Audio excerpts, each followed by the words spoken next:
Rhymes of a Rolling Stone. By Robert W. Service. Prelude. I sing no idle songs of dalliance days. No dreams Elysian inspire my rhyming. I have no Celia to enchant my lays. No pipes of Pan have set my heart to chiming. I am no wordsmith dripping gems divine into the golden chalice of a sonnet. If love songs which you close this book of mine, waste no time on it. Yet bring I to my work an eager joy, a lusty love of life and all things human. Still in me leaps the wonder of the boy, a pride in man, a deathless faith in woman. Still red blood calls, still rings the valiant fray. Adventure beacons through the summer gloaming. Oh, long and long and long will be the day ere I come homing. This earth is ours to love, lute, brush and pen. They are but tongues to tell of life sincerely. The thaumaturgic day, the might of men. O God of scribes, grant us to grave them clearly. Grant heart that homes in heart, then all is well. Honey is honey sweet, how are the hiving? Each to his work, his wage at evening bell. The strength of striving. How do you find this book? Any thoughts about the book or the author? Any suggestion for improvement? Please take a moment to share your thoughts in a comment. If you like it, share it with your friends who might enjoy it as well. Subscribe to keep in touch. Visit CompleteAudiobooks.com for more quality content. A Rolling Stone. There's sunshine in the heart of me. My blood sings in the breeze. The mountains are a part of me. I'm fellow to the trees. My golden youth I'm squandering. Sun libertine am I. wandering, until the day I die. I was once, I declare, a Stone Age man. And I roomed in the cool of a cave. I have known, I will swear, in a new lifespan, the fret and the sweat of a slave. For far over all that folks hold worth, there lives and there leaps in me a love of the lowly things of earth, and a passion to be free, to pitch my tent with no prosy plan, to range and to change at will, to mock at the mastership of man, to seek adventure's thrill, carefree to be, as a bird that sings, to go my own sweet way, to reck not at all what may befall, but to live and to love each day, to make my body a temple pure, wherein I dwell serene, to care for the things that shall endure, the simple, sweet and clean, to oust out envy and hate and rage, to breathe with no alarm, for nature shall be my anchorage, and none shall do me harm, to shun all lures that debauch the soul, the orgied rights of the rich, to eat my crust as a rover must, with the roughneck down in the ditch, to trudge by his side whatever betide, to share his fire at night, to call him friend to the long trail end, and to read his heart aright, to scorn all strife, and to view all life with the curious eyes of a child, from the plangent sea to the prairie, from the slum to the heart of the wild, from the red-rimmed star to the speck of sand, from the vast to the greatly small. For I know that the whole for good is planned, and I want to see it all. To see it all, the wide world way, from the fig-leaf belt to the pole, with never a one to say me nay, and none to cramp my soul. In belly pinch I will pay the price. But God, let me be free. For once I know in the long ago, they made a slave of me, in a flannel shirt from earth's clean dirt. Here, pal, is my calloused hand. Oh, I love each day as a rover may, nor seek to understand. To enjoy is good enough for me. The gypsy of God am I. Then here's a hail to each flaring dawn, and here's a cheer to the night that's gone. And may I go a-roaming on, until the day I die. Then every star shall sing to me, its song of liberty. And every morn shall bring to me its mandate to be free. In every throbbing vein of me I'll feel the vast earth call. O body, heart and brain of me, praise him who made it all. The soldier of fortune. Deny your God, they ringed me with their spears. Blood-crazed were they, and reeking from the strife. Hell-hot their hate, and venom-fanged their sneers. And one man spat on me and nursed a knife. And there was I, sore wounded and alone. I, the last living of my slaughtered band. Oh sinister the sky, and cold as stone.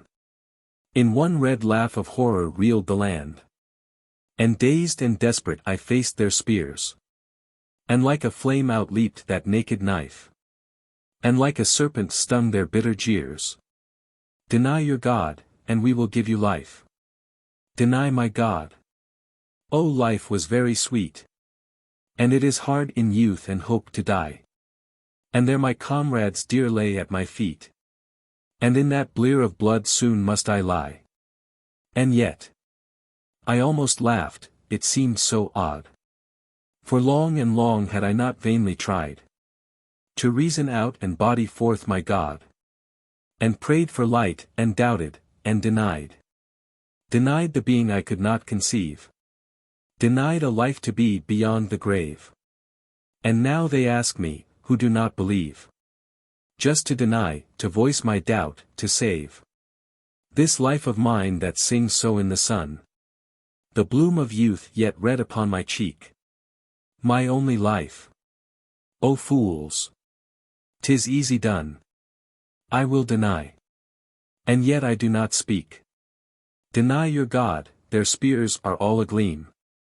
And I can see their eyes with bloodlust shine. Their snarling voices shrill into a scream. And, mad to slay, they quiver for the sign. Deny my God.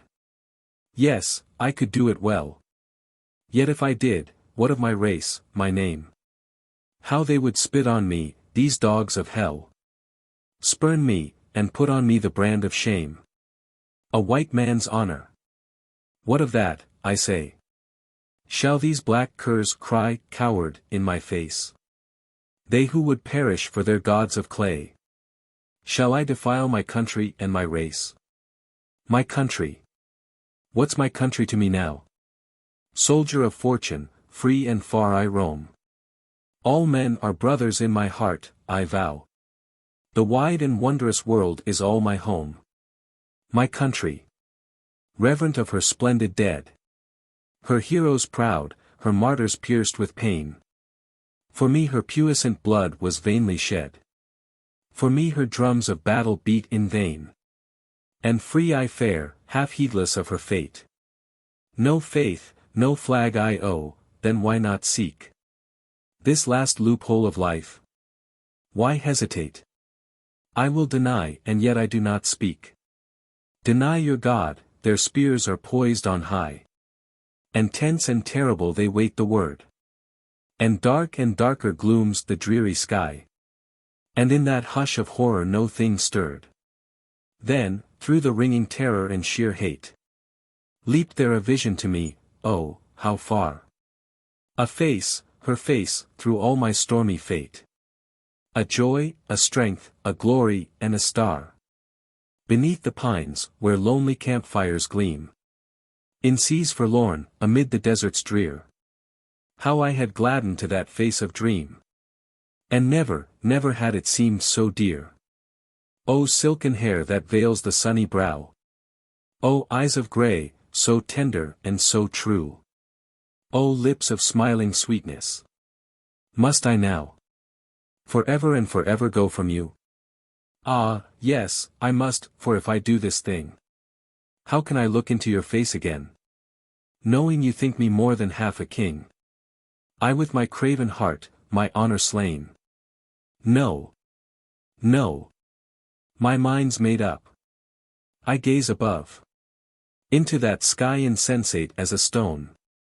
Not for my creed, my country, but my love. Will I stand up and meet my death alone? Then though it be to utter dark I sink. The God that dwells in me is not denied. Best triumphs over beast, and so I think. Humanity itself is glorified. And now, my butchers, I embrace my fate. Come. Let my heart's blood slake the thirsty sod. Cursed be the life you offer. Glut your hate. Strike. Strike, you dogs. I'll not deny my God. I saw the spears that seemed a leap to slay. All quiver earthward at the headman's nod. And in a daze of dream I heard him say, Go, set him free who serves so well his God.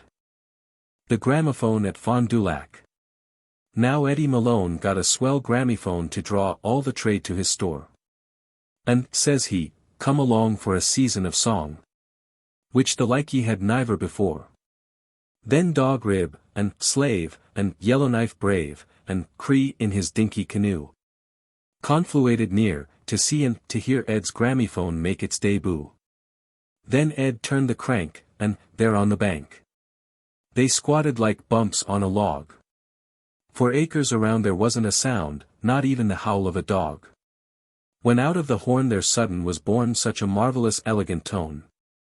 And then like a spell on that audience fell the voice of its first gramophone. Bad medicine, cried old Tom, the one-eyed, and made for to jump in the lake. But no one gave heed to his little stampede. So he guessed he had made a mistake. Then Roll in the Mud, a chief of the blood, observed in choice Chippewayan. You've brought us canned beef, and it's now my belief that this here's a case of canned man. Well, though I'm not strong on the dago in song, that sure got me goin' for fair. There was Crusoe and Scotty, and Mam Showman Hank. And Melba and Bonchi was there. 'Twas silver and gold, and sweetness untold. To hear all them big guineas sing. And, thick all around and, inhalin' the sound, them Indians formed in a ring. So solemn they sat, and, they smoked and, they spat. But their eyes glistened and shone. Yet neither a word of approvin' occurred till that guy Harry Lauder came on. Then Hunter of Moose, and, Squaw and Papoose just laughed till their stomachs was sore. 6 times Eddie set back that record and, yet, they hollered and hollered for more. I'll never forget that frame-up, you bet. Them caverns of sunset agleam. Them still peaks aglow, them shadows below. And, the lake like a petrified dream. The teepees that stood by the edge of the wood. The evenin' star blinkin' alone. The peace and the rest, and, final and best, the music of Ed's gramophone. Then sudden and clear there rang on my ear a song mighty simple and old. Heart-hungry and high it thrilled to the sky. All about, silver threads in the gold. 'Twas tender to tears, and it brung back the years. The memories that hallow and yearn.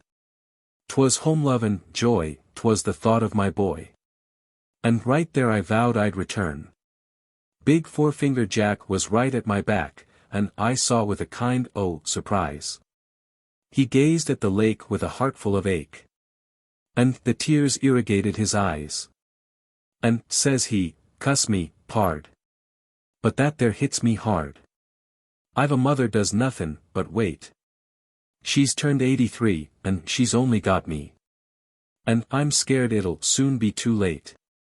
On Fond-Du-Lac's shore I'm hearin' once more that blessed old gramophone play.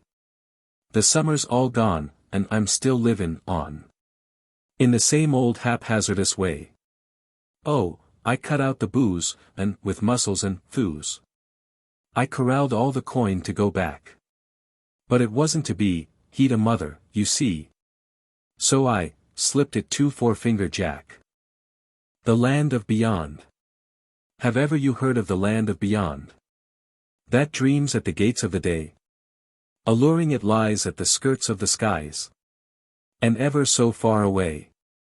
Alluring it calls, O ye the yoke galls. And ye of the trail over fond. With saddle and pack, by paddle and track. Let's go to the land of beyond. Have ever you stood where the silences brood? And vast the horizons begin? At the dawn of the day to behold far away the goal you would strive for and win. Yet in the night when you gain to the height, with the vast pool of heaven star-spawned, afar and agleam, like a valley of dream, still mocks you a land of beyond. Thank God! There is always a land of beyond. For us who are true to the trail.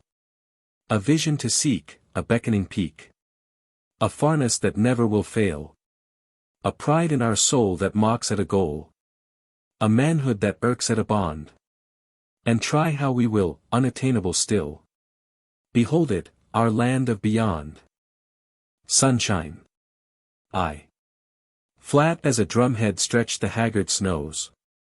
The mighty skies are palisades of light. The stars are blurred, the silence grows and grows. Vaster and vaster vaults the icy night. Here in my sleeping bag I cower and pray. Silence and night, have pity. Stoop and slay. I have not slept for many, many days. I close my eyes with weariness, that's all. I still have strength to feed the driftwood blaze that flickers weirdly on the icy wall. I still have strength to pray, God rest her soul. Here in the awful shadow of the pole. There in the cabin's alcove low she lies. Still candles gleaming at her head and feet. All snowdrop white, ash cold, with closed eyes.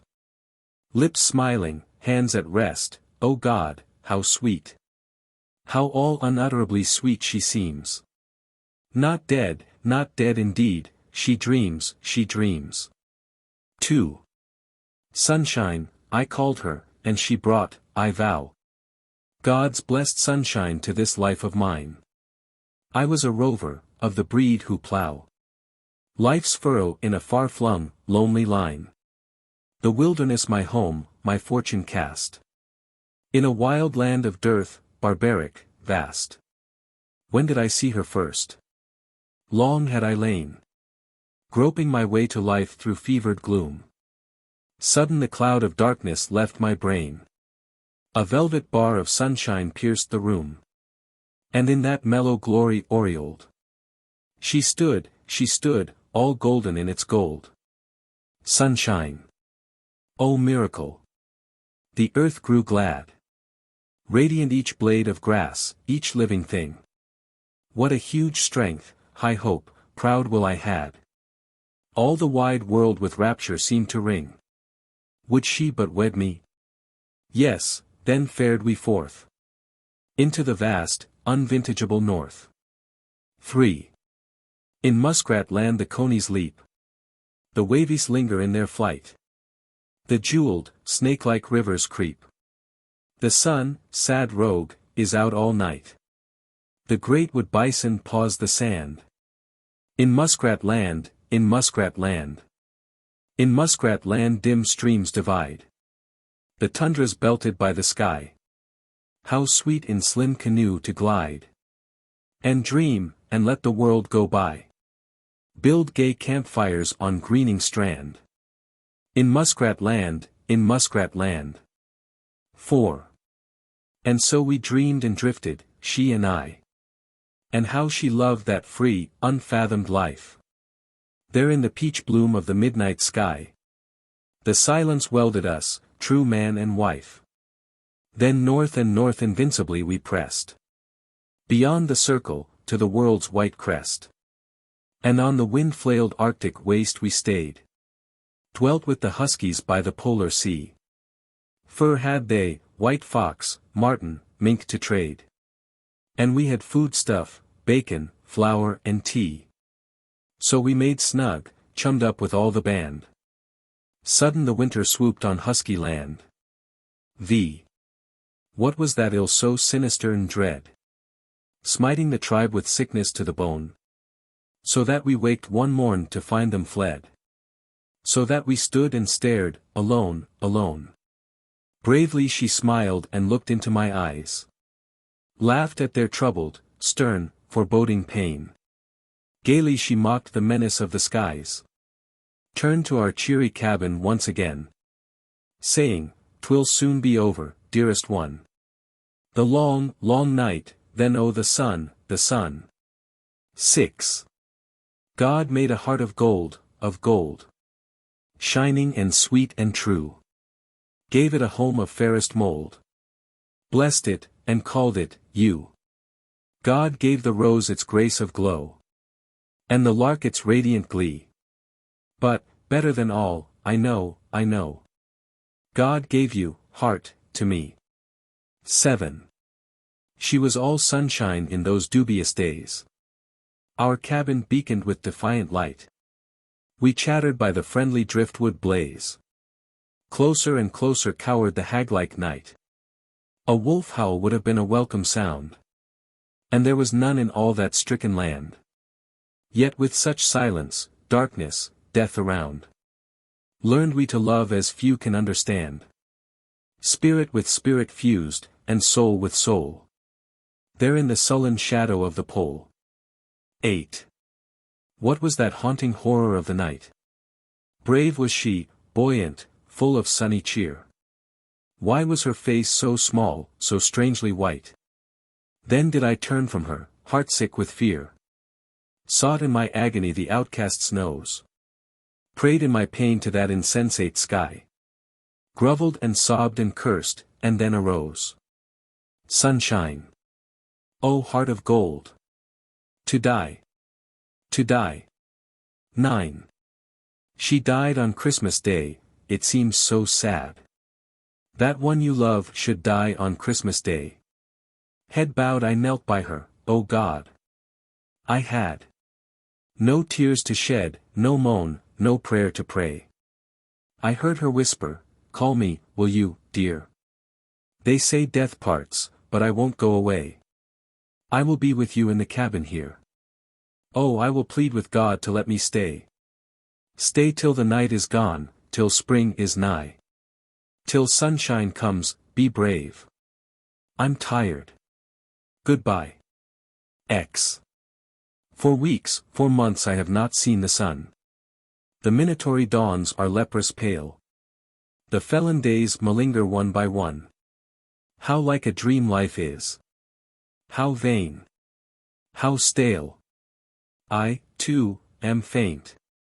That vampire-like disease has fallen on me, weak and cold am I. Hugging a tiny fire in fear I freeze. The cabin must be cold, and so I try to bear the frost that fights decay. The frost that keeps her beautiful alway. 11. She lies within an icy vault. It glitters like a cave of salt. All marble pure and angel sweet. With candles at her head and feet. Under an ermine robe she lies. I kiss her hands, I kiss her eyes. Come back, O love, I pray. Into this house of clay. Answer my kisses soft and warm. Nestle again within my arm. Come. For I know that you are near. Open your eyes and look, my dear. Just for a moment break the mesh. Back from the spirit leap to flesh. Weary I wait, the night is black. Love of my life, come back, come back. 12. Last night maybe I was a little mad. For as I prayed despairful by her side, such a strange, antic visioning I had. Lo! It did seem her eyes were open wide. Surely I must have dreamed. I stared once more. No, 'twas a candle's trick, a shadow cast. There were her lashes locking as before. Oh, but it filled me with a joy so vast. No, 'twas a freak, a fancy of the brain. Oh, but tonight I'll try again. 13. It was no dream, now do I know that love leapt from the starry battlements of death. For in my vigil as I bent above, calling her name with eager, burning breath, sudden there came a change, again I saw the radiance of the rose leaf stain her cheek. Rivers of rapture thrilled in sunny thaw. Cleft were her coral lips as if to speak. Curved were her tender arms as if to cling. Open the flower-like eyes of lucent blue, looking at me with love so pitying, that I could fancy heaven shining through. Sunshine, I faltered, stay with me, oh, stay. Yet ere I finished, in a moment's flight, there in her angel purity she lay. Ah! But I know she'll come again tonight. Even as radiant sword leaps from the sheath, soul from the body leaps, we call it death. 14. Even as this line I write, do I know that she is near? Happy am I, every night. Comes she back to bid me cheer. Kissing her, I hold her fast. Win her into life at last. Did I dream that yesterday, on yon mountain ridge aglow, soft as moonstone paled away, leaving less forlorn the snow? Could it be the sun? Oh, fain would I see the sun again. Oh, to see a coral dawn, gladden to a crocus glow. Days a spectre dim and wan, dancing on the furtive snow. Nights a cloud upon my brain. Oh, to see the sun again. You who find us in this place, have you pity in your breast? Let us in our last embrace, under earth's sun-hallowed rest. Nights a claw upon my brain. Oh, to see the sun again. 15. The sun. At last the sun. I write these lines here on my knees, with feeble, fumbling hand. Look! In yon mountain cleft a radiance shines. Gleam of a primrose, see it thrill, expand. Grow glorious. Dear God be praised. It streams into the cabin in a gush of gold. Look! There she stands, the angel of my dreams. All in the radiant shimmer aureoled. First as I saw her from my bed of pain. First as I loved her when the darkness passed. Now do I know that life is not in vain. Now do I know God cares, at last, at last. Light outlives dark, joy grief, and love's the sum. Heart of my heart. Sunshine. I come. I come. The Idealist. O you who have daring deeds to tell, and you who have felt ambition's spell, have you heard of the louse who longed to dwell in the golden hair of a queen? He sighed all day and he sighed all night, and no one could understand it quite. For the head of a slut is a louse's delight, but he pined for the head of a queen. So he left his kinsfolk in merry play, and off by his lonesome he stole away, from the home of his youth so bright and gay, and gloriously unclean. And at last he came to the palace gate, and he made his way in a manner straight. For a louse may go where a man must wait, to the tiring room of the queen. The queen she spake to her tiring maid, there's something the matter, I'm afraid. Tonight ere for sleep my hair ye braid. Just see what may be seen. And lo, when they combed that shining hair, they found him alone in his glory there. And he cried, I die, but I do not care, for I've lived in the head of a queen. Athabaska Dick. When the boys come out from Lac La Biche in the lure of the early spring, to take the pay of the Hudson's Bay, as their fathers did before, they are all a glee for the jamboree, and they make the landing ring, with a whoop and a whirl, and a grab your girl, and a rip and a skip and a roar. For the spree of spring is a sacred thing, and the boys must have their fun. Packer and tracker and half-breed Cree, from the boat to the bar they leap. And then when the long flotilla goes, and the last of their pay is done, the boys from the banks of Lac La Biche swing to the heavy sweep. And oh, how they sigh! And their throats are dry, and sorry are they and sick. Yet there's none so cursed with a lime-kiln thirst as that Athabaska Dick. He was long and slim and lean of limb, but strong as a stripling bear. And by the right of his skill and might he guided the long brigade. All water-wise were his laughing eyes, and he steered with a careless care. And he shunned the shock of foam and rock, till they came to the big cascade. And here they must make the long portage, and the boys sweat in the sun. And they heft and pack, and they haul and track, and each must do his trick. But their thoughts are far in the landing bar, where the founts of nectar run. And no man thinks of such gorgeous drinks as that Athabaska Dick. 'Twas the close of day and his long boat lay just over the big cascade, when there came to him one Jackpot Jim, with a wild light in his eye. And he softly laughed, and he led Dick aft, all eager, yet half afraid. And snugly stowed in his coat he showed a pilfered flask of rye. And in haste he slipped, or in fear he tripped. But Dick in warning roared. And there rang a yell, and it befell that Jim was overboard. Oh, I heard a splash, and quick as a flash I knew he could not swim.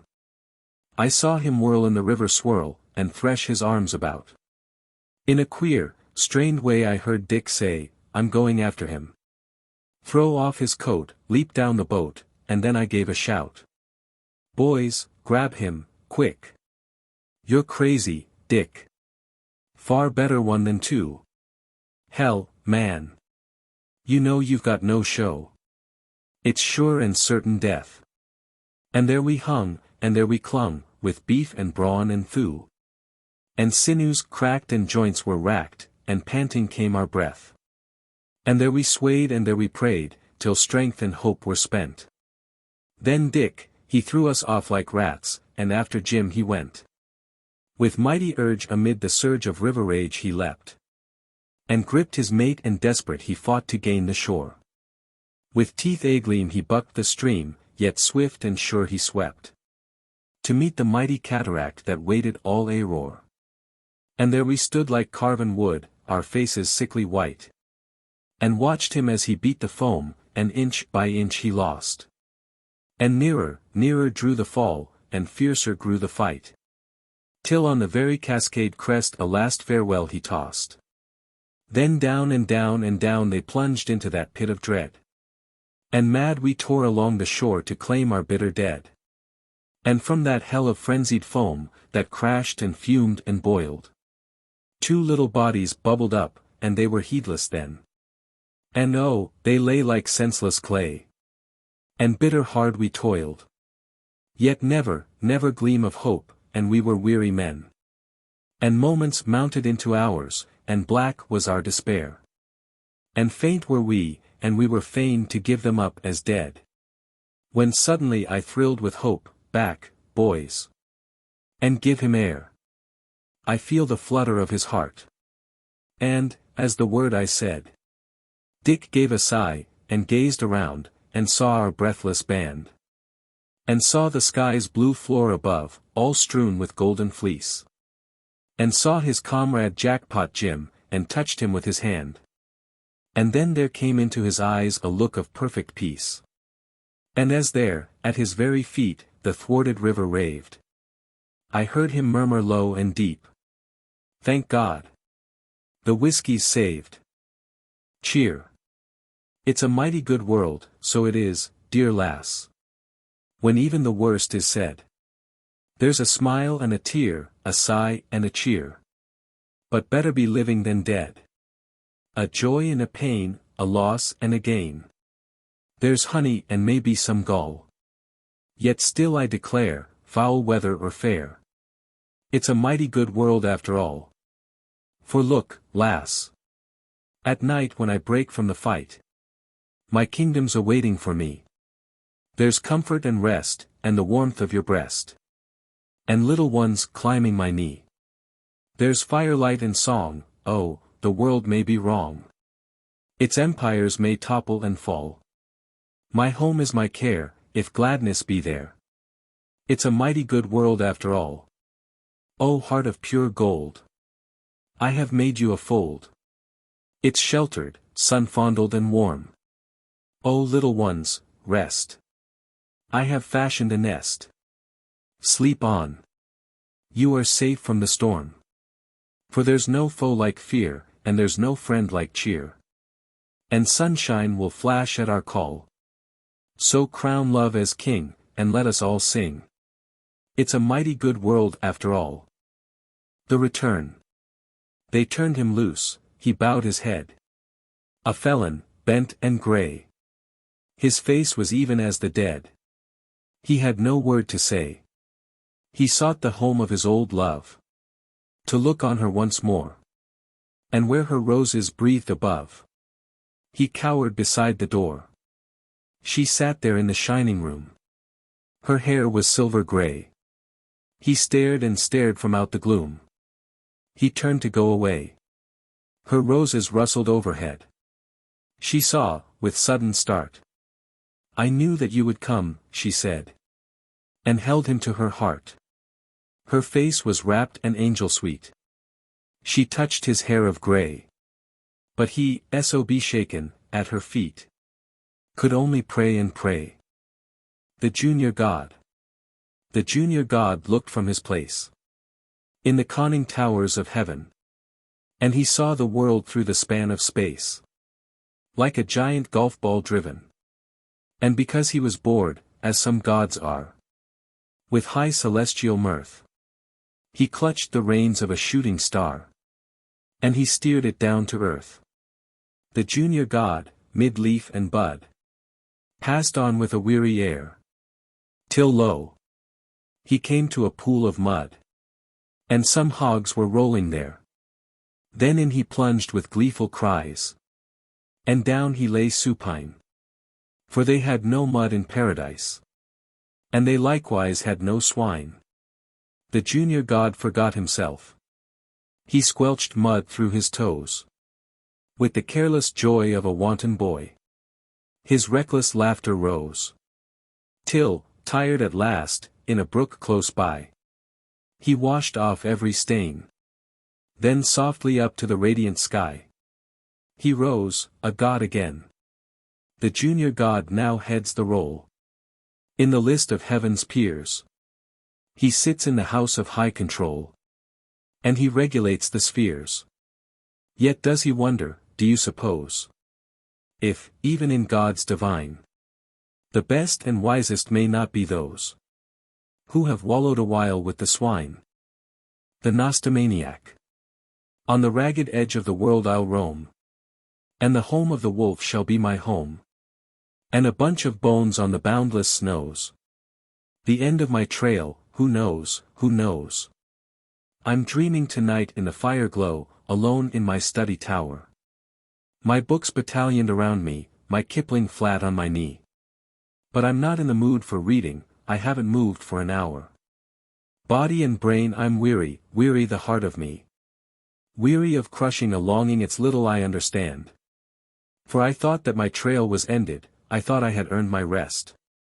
But oh, it's stronger than life is, the call of the hearthless land. And I turn to the north in my trouble, as a child to the mother breast.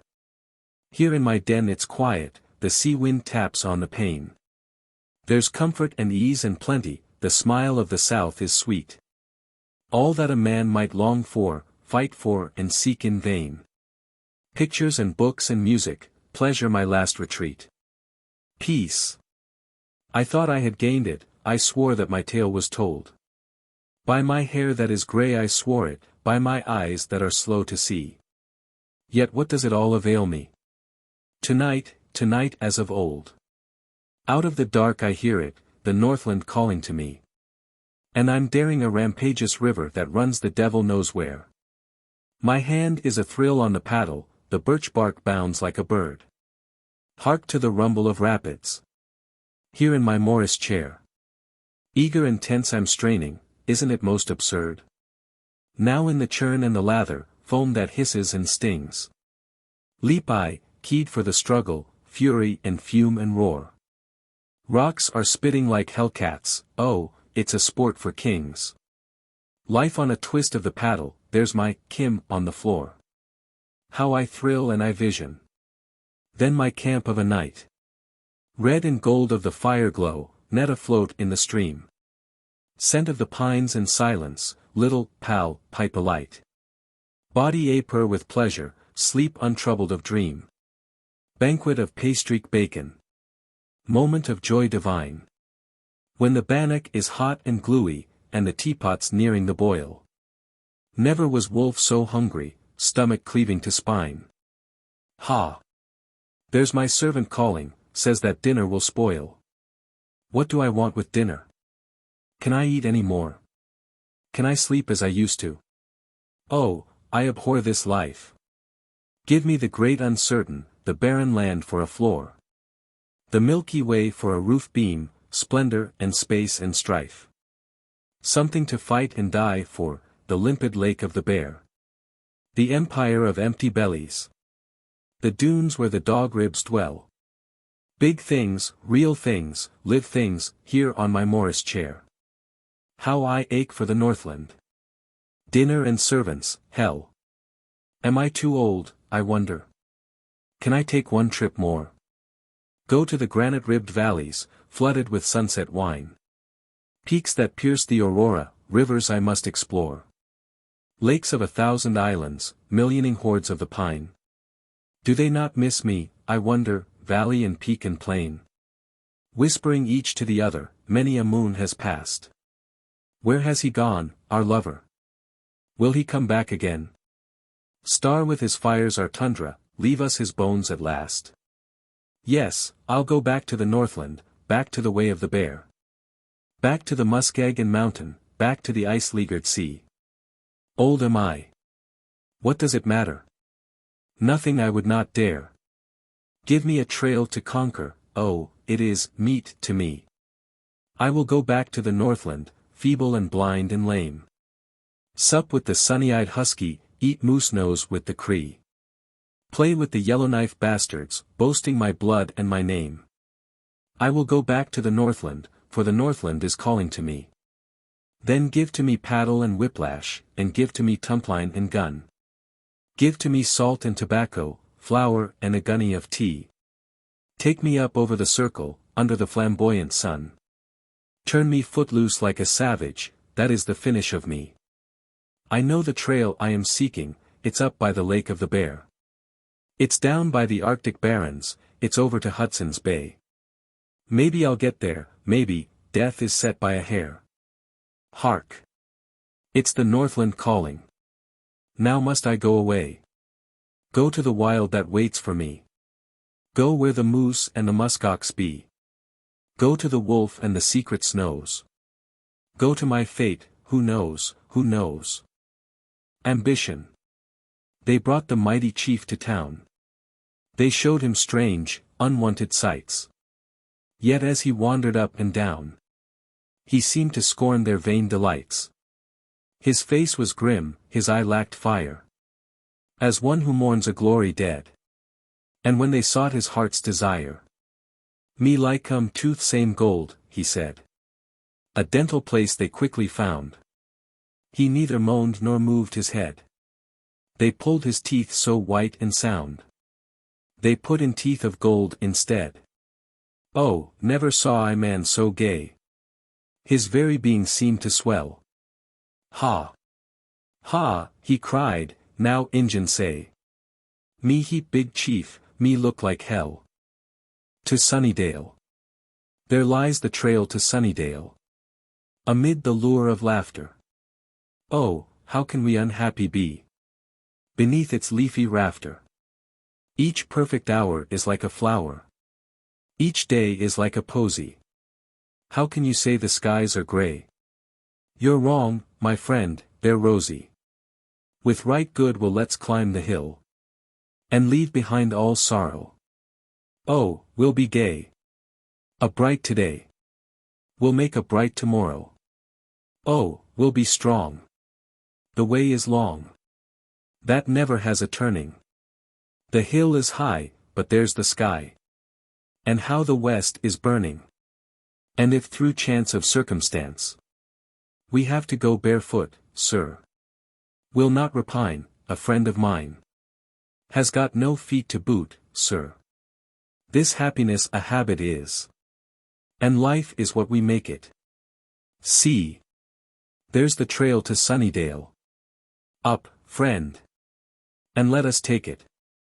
The blind and the dead. She lay like a saint on her copper couch. Like an angel asleep she lay. In the stare of the ghoulish folks that slouch past the dead and sneak away. Then came old Jules of the sightless gaze, who begged in the streets for bread. Each day he had come for a year of days, and groped his way to the dead. What's the devil's harvest today, he cried. A wanton with eyes of blue. I've known too many as such, he sighed. Maybe I know this, mon Dieu. He raised the head of the heedless dead. He fingered the frozen face. Then a deathly spell on the watchers fell. God! It was still, that place. He raised the head of the careless dead. He fumbled a vagrant curl. And then with his sightless smile he said, "It's only my little girl. Dear, my dear, did they hurt you so?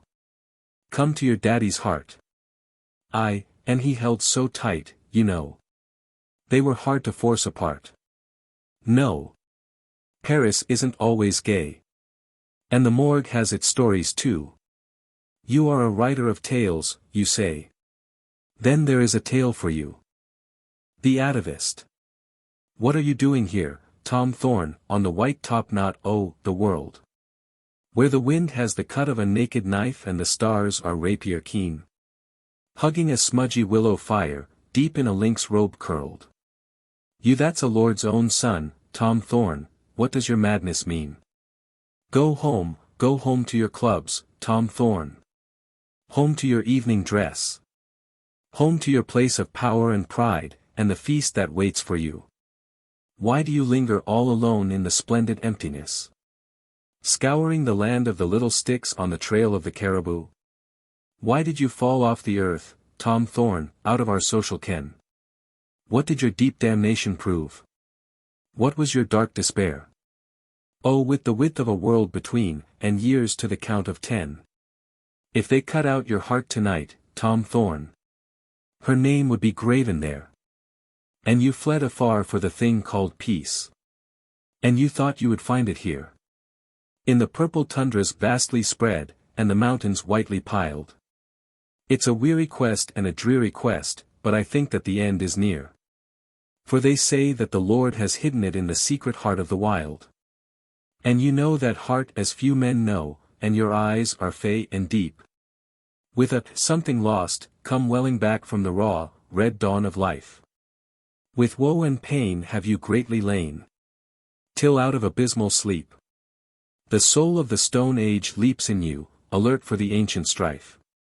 And if you came to our feast again, with its pomp and glee and glow, I think you would sit stone still, Tom Thorne, and see in a daze of dream a mad sun goading to frenzied flame the glittering gems of the snow, and a monster muskox bulking black against the blood-red gleam.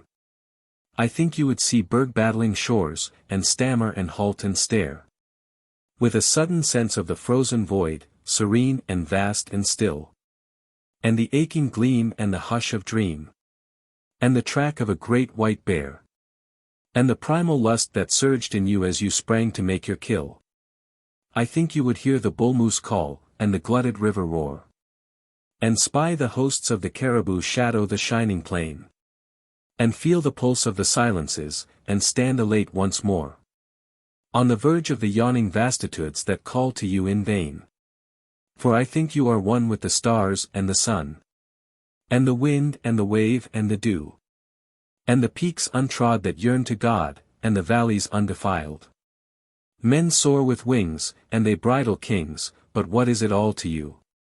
Wise in the ways of the wilderness, and strong with the strength of the wild. You have spent your life, you have waged your strife, where never we play a part. You have held the throne of the great unknown, you have ruled a kingdom vast. But to-night there's a strange, new trail for you, and you go, O weary heart, to the peace and rest of the great unguessed. At last, Tom Thorne, at last. The Sceptic. My Father Christmas passed away when I was barely 7. At 21, alackaday, I lost my hope of heaven. Yet not in either lies the curse. The hell of it's because I don't know which loss hurt the worse. My God or Santa Claus? The Rover. I. Oh, how good it is to be footloose and heart-free. Just my dog and pipe and I, underneath the vast sky. Trail to try and goal to win, white road and cool in. Fields to lure a lad afar, clear spring and still star. Lilting feet that never tire, green dingle, faggot fire. None to hurry, none to hold, heather hill and hushed fold. Nature like a picture book, laughing leaf and bright brook. Every day a jewel bright, set serenely in the night. Every night a holy shrine, radiant for a day divine. Weathered cheek and kindly eye, let the wanderer go by. Woman love and wistful heart, let the gypsy one depart. For the farness and the road are his glory and his goad. Oh, the lilt of youth and spring. Eyes laugh and lips sing. Yeah, but it is good to be footloose and heart-free. 2. Yet how good it is to come home at last, home, home. On the clover swings the bee, overhead's the hail tree. Sky of turquoise gleams through, yonder glints the lake's blue. In a hammock let's swing, weary of wandering. Tired of wild, uncertain lands, strange faces, faint hands. Has the wondrous world gone cold? Am I growing old, old? Gray and weary, let me dream, glide on the tranquil stream. Oh, what joyous days I've had, full, fervid, gay, glad. Yet there comes a subtle change, let the stripling rove, range. From sweet roving comes sweet rest, after all, home's best. And if there's a little bit of woman love with it, I will count my life content, God blessed and well spent. Oh, but it is good to be footloose and heart-free. Yet how good it is to come home at last, home, home. Barb-Wire Bill. At dawn of day the white land lay all gruesome-like and grim. When Bill MCG he says to me, we've got to do it, Jim. We've got to make Fort Liard quick. I know the river's bad. But, oh. The little woman's sick. Why? Don't you savvy, lad? And me? Well, yes, I must confess it wasn't hard to see. Their little family group of 2 would soon be one of 3. And so I answered, careless like, why, Bill. You don't suppose I'm scared of that there babbling brook? Whatever you say, goes. A real live man was Barb-Wire Bill, with insides copper-lined. For Barb-Wire was the brand of hooch to which he most inclined. They knew him far, his igloos are on Kittiagazuit strand. They knew him well, the tribes who dwell within the barren land.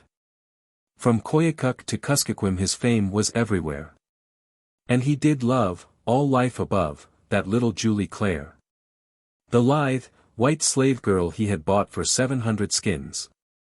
And taken to his wickiup to make his moccasins. We crawled down to the river bank and feeble folk were we. That Julie Clare from God knows where, and Barb-Wire Bill and me. From shore to shore we heard the roar the heaving ice floes make.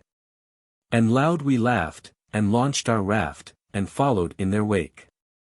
The river swept and seethed and leapt, and caught us in its stride. And on we hurled amid a world that crashed on every side. With sullen in the banks caved in, the shore ice lanced the stream.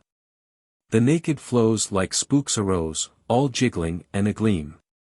Black anchor ice of strange device shot upward from its bed. As night and day we cleft our way, and arrow-like we sped. But, faster still, cried Barb-Wire Bill, and looked the livelong day. In dull despair at Julie Clare, as white like death she lay. And sometimes he would seem to pray and sometimes seem to curse. And bent above, with eyes of love, yet ever she grew worse. And as we plunged and leapt and lunged, her face was plucked with pain. And I could feel his nerves of steel a quiver at the strain. And in the night he gripped me tight as I lay fast asleep. The river's kicking like a steer. Run out the forward sweep. That's Hellgate Canyon right ahead, I know of old its roar. And I'll be damned. The ice is jammed. We've got to make the shore. With one wild leap I gripped the sweep. The night was black as sin. The float ice crashed and ripped and smashed, and stunned us with its din. And near, and clear I heard the canyon boom. And swift and strong we swept along to meet our awful doom.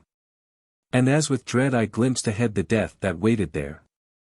My only thought was of the girl, the little Julie Clare. And so, like demon mad with fear, I panted at the oar. And foot by foot, and inch by inch, we worked the raft ashore. The bank was staked with grinding ice, and as we scraped and crashed, I only knew one thing to do, and through my mind it flashed. Yet while I groped to find the rope, I heard Bill's savage cry. "That's my job, lad. It's me that jumps. I'll snub this raft or die." I saw him leap, I saw him creep, I saw him gain the land. I saw him crawl, I saw him fall, then run with rope in hand. And then the darkness gulped him up, and down we dashed once more. And nearer drew the jam, and thunder like its roar. Oh God! All's lost. From Julie Clare there came a wail of pain. And then, the rope grew sudden taut, and quivered at the strain. It slacked and slipped, it whined and gripped, and oh, I held my breath. And there we hung and there we swung right in the jaws of death. A little strand of hempen rope, and how I watched it there. With all around a hell of sound, and darkness and despair. A little strand of hempen rope, I watched it all alone. And somewhere in the dark behind I heard a woman moan. And somewhere in the dark ahead I heard a man cry out. Then silence fell, and mocked my hollow shout. And yet once more from out the shore I heard that cry of pain. A moan of mortal agony, then all was still again. That night was hell with all the frills, and when the dawn broke dim, I saw a lean and level land, but never sign of him. I saw a flat and frozen shore of hideous device. I saw a long-drawn strand of rope that vanished through the ice. And on that treeless, rockless shore I found my partner, dead. No place was there to snub the raft, so, he had served instead. And with the rope lashed round his waist, in last defiant fight, he'd thrown himself beneath the ice, that closed and gripped him tight. And there he'd held us back from death, as fast in death he lay. Say, boys, I'm not the pious brand, but, I just tried to pray. And then I looked to Julie Clare, and sore abashed was I. For from the robes that covered her, I heard a baby cry. Thus was love conqueror of death, and life for life was given. And though no saint on earth, d'ye think Bill squared hisself with heaven? If you had the choice of two women to wed. Though of course the idea is quite absurd. And the first from her heels to her dainty head was charming in every sense of the word. And yet in the past, I grieve to state, she never had been exactly straight. And the second, she was beyond all cavil. A model of virtue, I must confess. And yet, alas, she was dull as the devil. And rather a dowd in the way of dress. Though what she was lacking in wit and beauty, she more than made up for in sense of duty. Now, suppose you must wed, and make no blunder. And either would love you, and let you win her. Which of the two would you choose, I wonder? The stolid saint or the sparkling sinner? Just think. Just think. Some night the stars will gleam upon a cold, grey stone, and trace a name with silver beam. And lo! 'Twill be your own. That night is speeding on to greet your epitaphic rhyme. Your life is but a little beat within the heart of time. A little gain, a little pain. A laugh, lest you may moan. A little blame, a little fame. A star gleam on a stone. The lunger. Jack would laugh and joke all day. Never saw a lad so gay. Singin' like a medder lark. Loaded to the plimsoll mark. With God's sunshine was that boy. Had a stranglehold on joy. Held his head way up in air. Left no callan cards on care. Breezy, buoyant, brave and true. Sent his sunshine out to you. Cheerfulest when clouds was black. Happy Jack. Oh, happy Jack. Sittin' in my shack alone. I could hear him in his own. Singin' far into the night. Till it didn't seem just right. One man should corral the fun. Live his life so in the sun. Didn't seem quite natural. Not to have a grouch at all. Not a trouble, not a lack. Happy Jack. Oh, happy Jack. He was plumful of good cheer. Till he struck that low-down year. Got so thin, so little to him. You could most see daylight through him. Never was his eye so bright. Never was his cheek so white. Seemed as if something was wrong. Quaver in his song. Same old smile, same hearty voice. Bless you, boys. Let's all rejoice. But old doctor shook his head. Half a lung, was all he said. Yet that half was surely right. For I heard him every night. Singin', in his shack. Happy Jack. Oh, happy Jack. Then one day a letter came. Endin' with a female name. Seemed to get him in the neck. Pile driver effect. Paled his lip and plucked his breath. Left him starin', still as death. Somethin' had gone awful wrong. Yet that night he sang his song. Oh, but it was good to hear. For there clutched my heart of fear. So that I quaked listenin'. Every night to hear him sing. But each day he laughed with me. And his smile was full of glee. Nothin' seemed to set him back. Happy Jack. Oh, happy Jack. Then one night the singin' stopped. Seemed as if my heart just flopped. For I'd learned to love the boy. With his gilt-edged line of joy. With his glorious gift of bluff. With his splendid fightin' stuff. Sing on, lad, and play the game.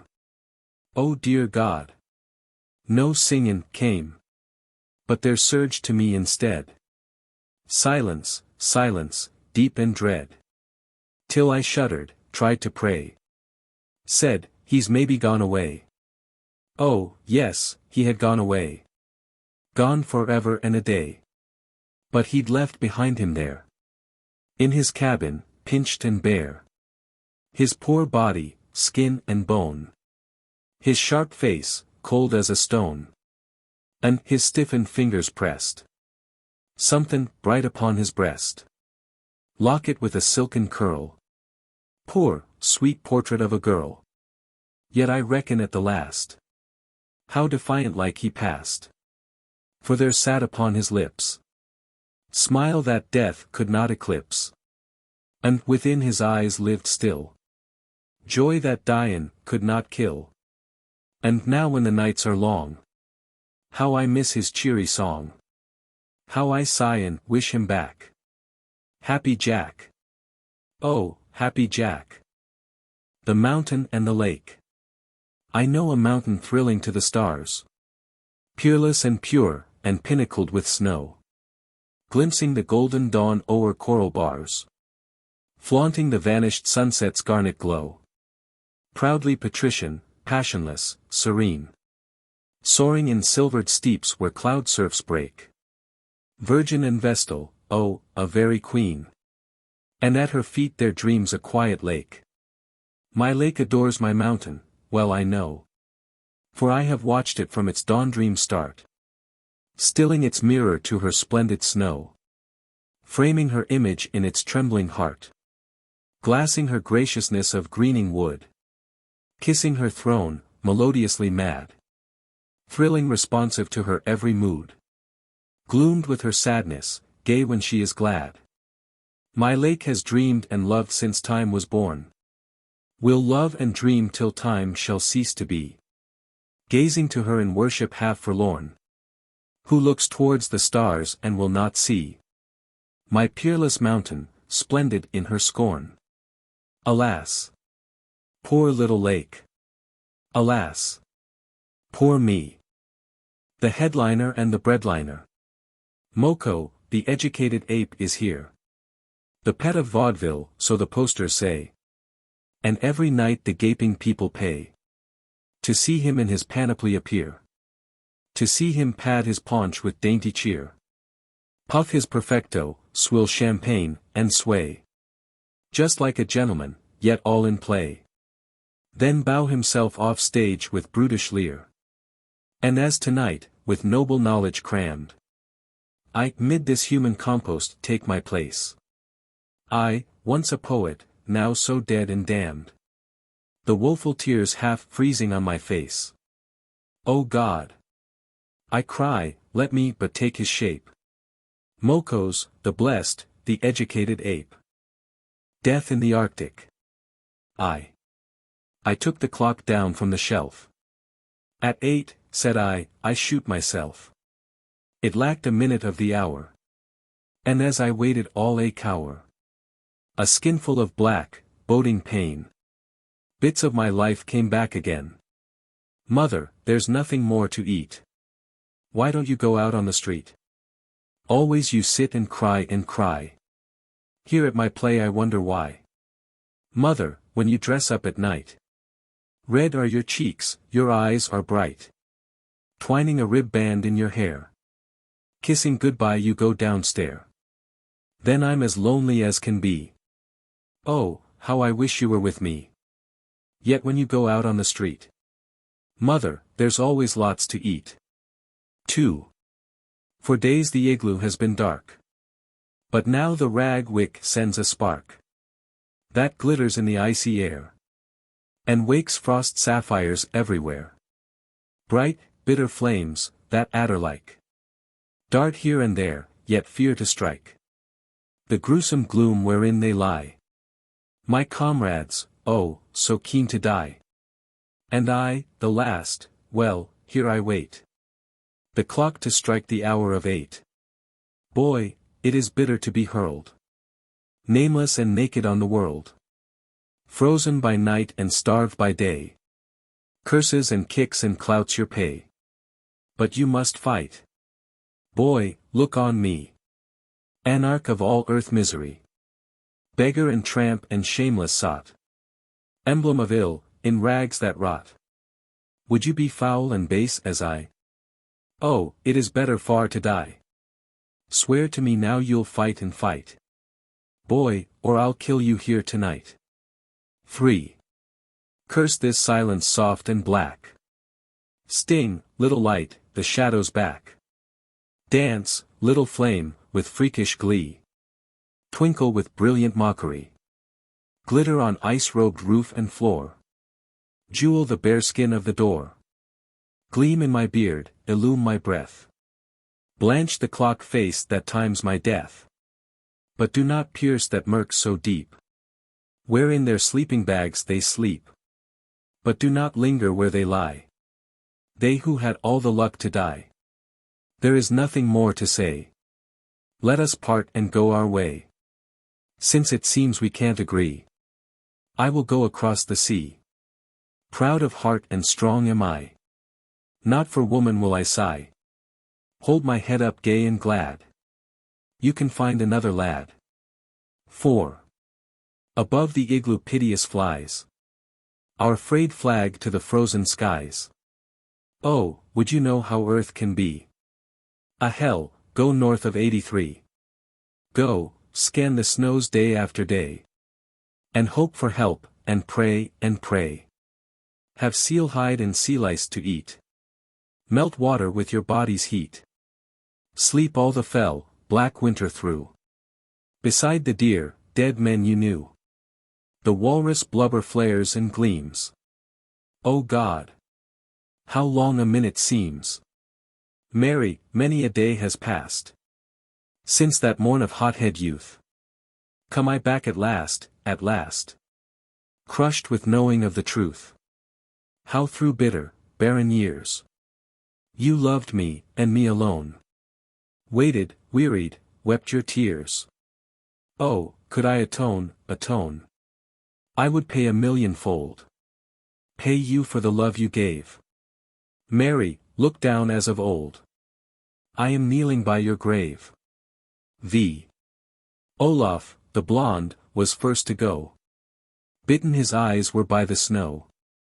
Sightless and sealed his eyes of blue.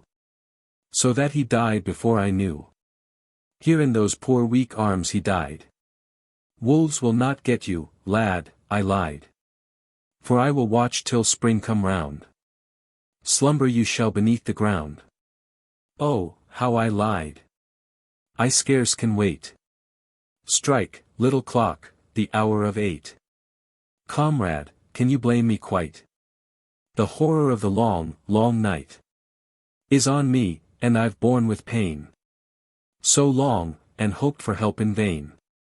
So frail am I, and blind and dazed. With scurvy sick, with silence crazed. Beneath the Arctic's heel of hate. Avid for death I wait, I wait. Oh, if I falter, fail to fight. Can you, dear comrade, blame me quite? 6.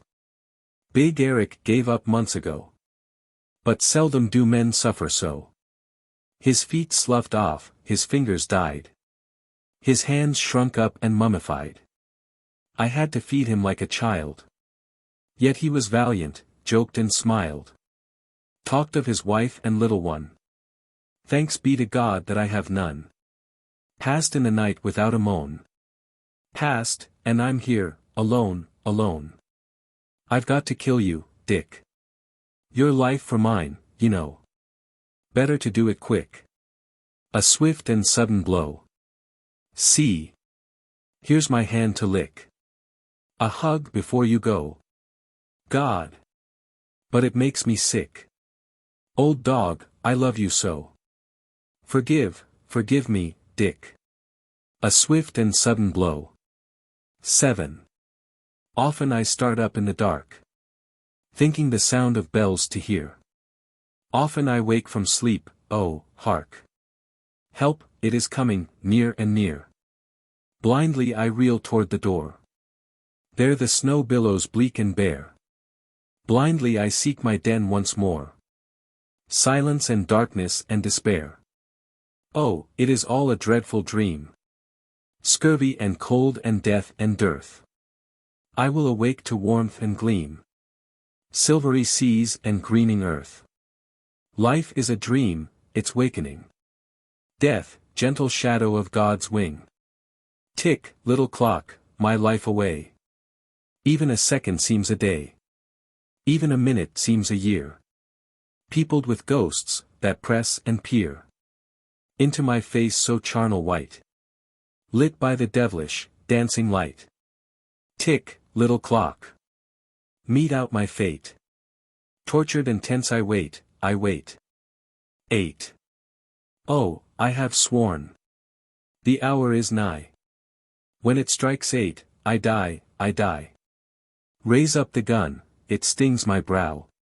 When it strikes 8, already. Now. Down from my hand the weapon dropped. Wildly I stared. The clock had stopped. 9. Phantoms and fears and ghosts have gone. Peace seems to nestle in my brain. Lo! The clock stopped, I'm living on. Heartsick I was, and less than sane. Yet do I scorn the thing I planned. Hearing a voice, "O coward, fight." Then the clock stopped, whose was the hand? Maybe, 'twas God's, ah well, all's right. Heap on me darkness, fold on fold. Pain. Wrench and rack me. What care I? Leap on me, hunger, thirst and cold. I will await my time to die.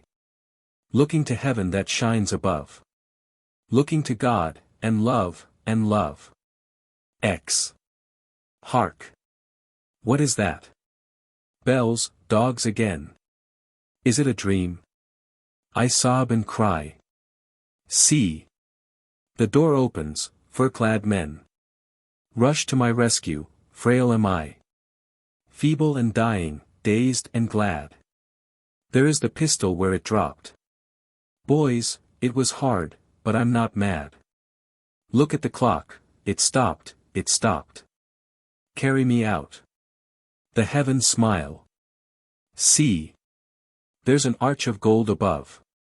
Now, let me rest a little while. Looking to God and love. And love. Dreams are best. I just think that dreams are best. Just to sit and fancy things. Give your gold no acid test. Try not how your silver rings. Fancy women pure and good. Fancy men upright and true. Fortressed in your solitude. Let life be a dream to you. For I think that thought is all. Truth's a minion of the mind. Love's ideal comes at call. As ye seek so shall ye find. But ye must not seek too far. Things are never what they seem. Let a star be just a star. And a woman, just a dream. Oh you dreamers, proud and pure. You have gleaned the sweet of life. Golden truths that shall endure. Over pain and doubt and strife. I would rather be a fool. Living in my paradise. Than the leader of a school. Sadly sane and weary wise. Oh you cynics with your sneers. Fallen brains and hearts of brass. Tweak me by my foolish ears. Write me down a simple ass. I'll believe the real you. Is the you without a taint. I'll believe each woman too. But a slightly damaged saint. Yes, I'll smoke my cigarette. Vestured in my garb of dreams. And I'll borrow no regret. All is gold that golden gleams. So I'll charm my solitude. With the faith that life is blessed. Brave and noble, bright and good. Oh, I think that dreams are best. The Quitter. When you're lost in the wild, and you're scared as a child. And death looks you bang in the eye. And you're sore as a boil, it's according to Hoyle. To cock your revolver and die. But the code of a man says, fight all you can. And self-dissolution is barred. In hunger and woe, oh, it's easy to blow. It's the hell served for breakfast that's hard. You're sick of the game. Well, now, that's a shame. You're young and you're brave and you're bright. You've had a raw deal. I know, but don't squeal. Buck up, do your damnedest, and fight. It's the plugging away that will win you the day. So don't be a piker, old pard. Just draw on your grit, it's so easy to quit. It's the keeping your chin up that's hard. It's easy to cry that you're beaten, and die. It's easy to crawfish and crawl. But to fight and to fight when hope's out of sight. Why, that's the best game of them all. And though you come out of each grueling bout, all broken and beaten and scarred, just have one more try, it's dead easy to die. It's the keeping on living that's hard. The cow juice cure. The clover was in blossom, and the year was at the June. When Flapjack Billy hit the town, likewise O'Flynn's saloon. The frost was on the fodder and the wind was growin' keen. When Billy got to seein' snakes in Sullivan's shebeen. Then in meandered Deep Hole Dan, once comrade of the cup. Oh Billy, for the love of Mike, why don't ye sober up? I've got the Gorgas recipe, 'tis smooth and slick as silk. Jest quit your stranglehold on hooch, and irrigate with milk. Lacteal fluid is the lubrication you require. Your nervous frame-up's like a bunch of snarled piano wire. You want to get it coated up with adipose tissue. So's it will work elastic-like, and milk's the dope for you. Well, Billy was compliable, and, in a month it's strange. That cow juice seemed to operate a most amazin' change. Call up the water wagon, Dan, and book my seat, says he. 'Tis mighty queer, says Deep Hole Dan, 'twas just the same with me. They shanghaied little Tim O'Shane, they cashed him safe away. And though he objurgated some, they cured him night and day. And pretty soon there came the change amazin' to explain. I'll never take another drink, says Timothy O'Shane. They tried it out on Spike Muldoon, that toper of renown. They put it over Grouch McGraw, the terror of the town. They roped in tanks from far and near, and every test was sure. And like a flame there ran the fame of Deep Hole's cow juice cure. It's mighty queer, says Deep Hole Dan, I'm puzzled through and through. It's only milk from Riley's ranch, no other milk will do. And it just happened on that night with no predictive plan. He left some milk from Riley's ranch settin' in a pan. And picture his amazement when he poured that milk next day. There in the bottom of the pan a dozen colors lay. Well, what do you know 'bout that, says Dan. Gosh ding my daced eyes. We've been and had the gold cure, Bill, and none of us was wise. The milk's free millin', that's a cinch, there's colors everywhere. Now, let us figure this thing out, how does the dust get there? Gold from the grassroots down, they say, why, Bill. We've got it cold. Them cows what nibbles up the grass, just nibbles up the gold. We're blasted, bloomin' millionaires. Dissemble and lie low. We'll follow them gold-bearin' cows, and prospect where they go. And so it came to pass, fair weeks the miners might be found. Sneakin' round on Riley's ranch, and snipin' at the ground. Till even Riley stops and stares, and presently allows. Them boys appear to take a mighty interest in cows. And night and day they shadowed each auriferous bovine. And panned the grassroots on their trail, yet never gold they seen. And all that season, secret-like, they worked and nothin' found. And there was colors in the milk, but none was in the ground. And mighty desperate was they, and down upon their luck. When sudden, inspiration-like, the source of it they struck. And where d'ye think they traced it to? It grieves my heart to tell. In the black sand at the bottom of that wicked milkman's well. While the bannock bakes. Light up your pipe again, old chum, and sit a while with me. I've got to watch the bannock bake, how restful is the air. You'd little think that we were somewhere north of 63. Though where I don't exactly know, and don't precisely care. The man-size mountains palisade us round on every side. The river is a-flop with fish, and ripples silver clear. The midnight sunshine brims yon cleft, we think it's the divide. We'll get there in a month, maybe, or maybe in a year. It doesn't matter, does it, pal? We're of that breed of men. With whom the world of wine and cards and women disagree. Your trouble was a ruthless game of poker now and then. And, raising up my elbow, that's what got away with me. We're merely undesirables, artistic more or less. My horny hands are Chopin-wise, you quote your Browning well. And yet we're fooling round for gold in this damned wilderness. The joke is, if we found it, we would both go straight to hell. Well, maybe we won't find it, and at least we've got the life. We're both as brown as berries, and could wrestle with a bear. That bannock's raising nicely, pal, just jab it with your knife. Fine specimens of manhood they would reckon us out there. It's the tracking and the packing and the pulling in the sun. It's the sleeping in the open, it's the rugged, unfaked food. It's the snowshoe and the paddle, and the campfire and the gun. And when I think of what I was, I know that it is good. Just think of how we've pulled all day up this strange little stream. Since life began no eye of man has seen this place before. How fearless all the wild things are.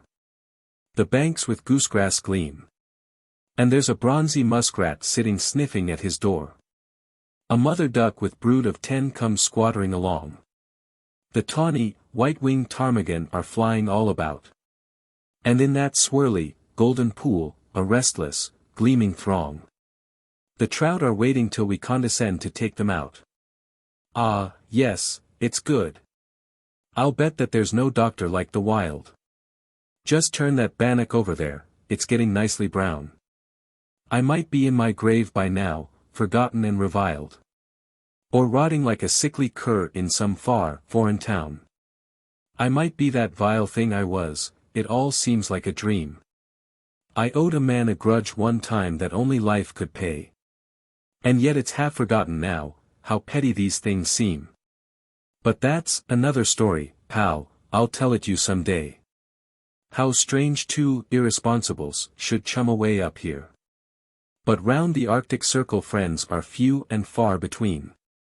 We've shared the same campfire and tent for nigh on 7 years. And never had a word that wasn't cheering and serene. We've halved the toil and split the spoil, and borne each other's packs. By all the wild's freemasonry we're brothers, tried and true. We've swept on danger side by side, and fought it back to back. And you would die for me, old pal, and I would die for you. Now there was that time I got lost in Rory Bory land. How quick the blizzards sweep on one across that polar sea. You formed a rescue crew of one, and saw a frozen hand. That stuck out of a drift of snow, and, partner, it was me. But I got even, did I not, that day the paddle broke? White water on the coppermine, a rock, a split canoe. Two fellows struggling in the foam, one couldn't swim a stroke. A half-drowned man I dragged ashore. And partner, it was you. In Rory Borealis land the winter's long and black. The silence seems a solid thing, shot through with wolfish woe. And rowelled by the eager stars the skies vault vastly back. And man seems but a little mite on that weird-lit plateau. No thing to do but smoke and yarn of wild and misspent lives. Beside the campfire there we sat, what tales you told to me. Of love and hate, and chance and fate, and temporary wives. In Rory Borealis land, beside the Arctic Sea. One yarn you told me in those days I can remember still. It seemed as if I visioned it, so sharp you sketched it in. Bologna was the name, I think, a coast town in Brazil. Where nobody did anything but serenade and sin. I saw it all, the jeweled sea, the golden scythe of sand. The stately pillars of the palms, the feathery bamboo. The red-roofed houses and the swart, sun-dominated land. The people ever children, and the heavens ever blue. You told me of that girl of yours, that blossom of old Spain. All glamour, grace and witchery, all passion, verve and glow. How maddening she must have been. You made me see her plain. There by our little campfire, in the silence and the snow. You loved her and she loved you. She'd a husband, too, I think. A doctor chap, you told me, whom she treated like a dog. A white man living on the beach, a hopeless slave to drink. Just turn that bannock over there, that's propped against the log. That story seemed to strike me, pal, it happens every day. You had to go away a while, then somehow it befell. The doctor chap discovered, gave her up, and disappeared. You came back, tired of her in time. There's nothing more to tell. Hist. See those willows silvering where swamp and river meet. Just reach me up my rifle quick, that's Mr. Moose, I know. There now, I've got him dead to rights but hell. We've lots to eat. I don't believe in taking life, we'll let the beggar go.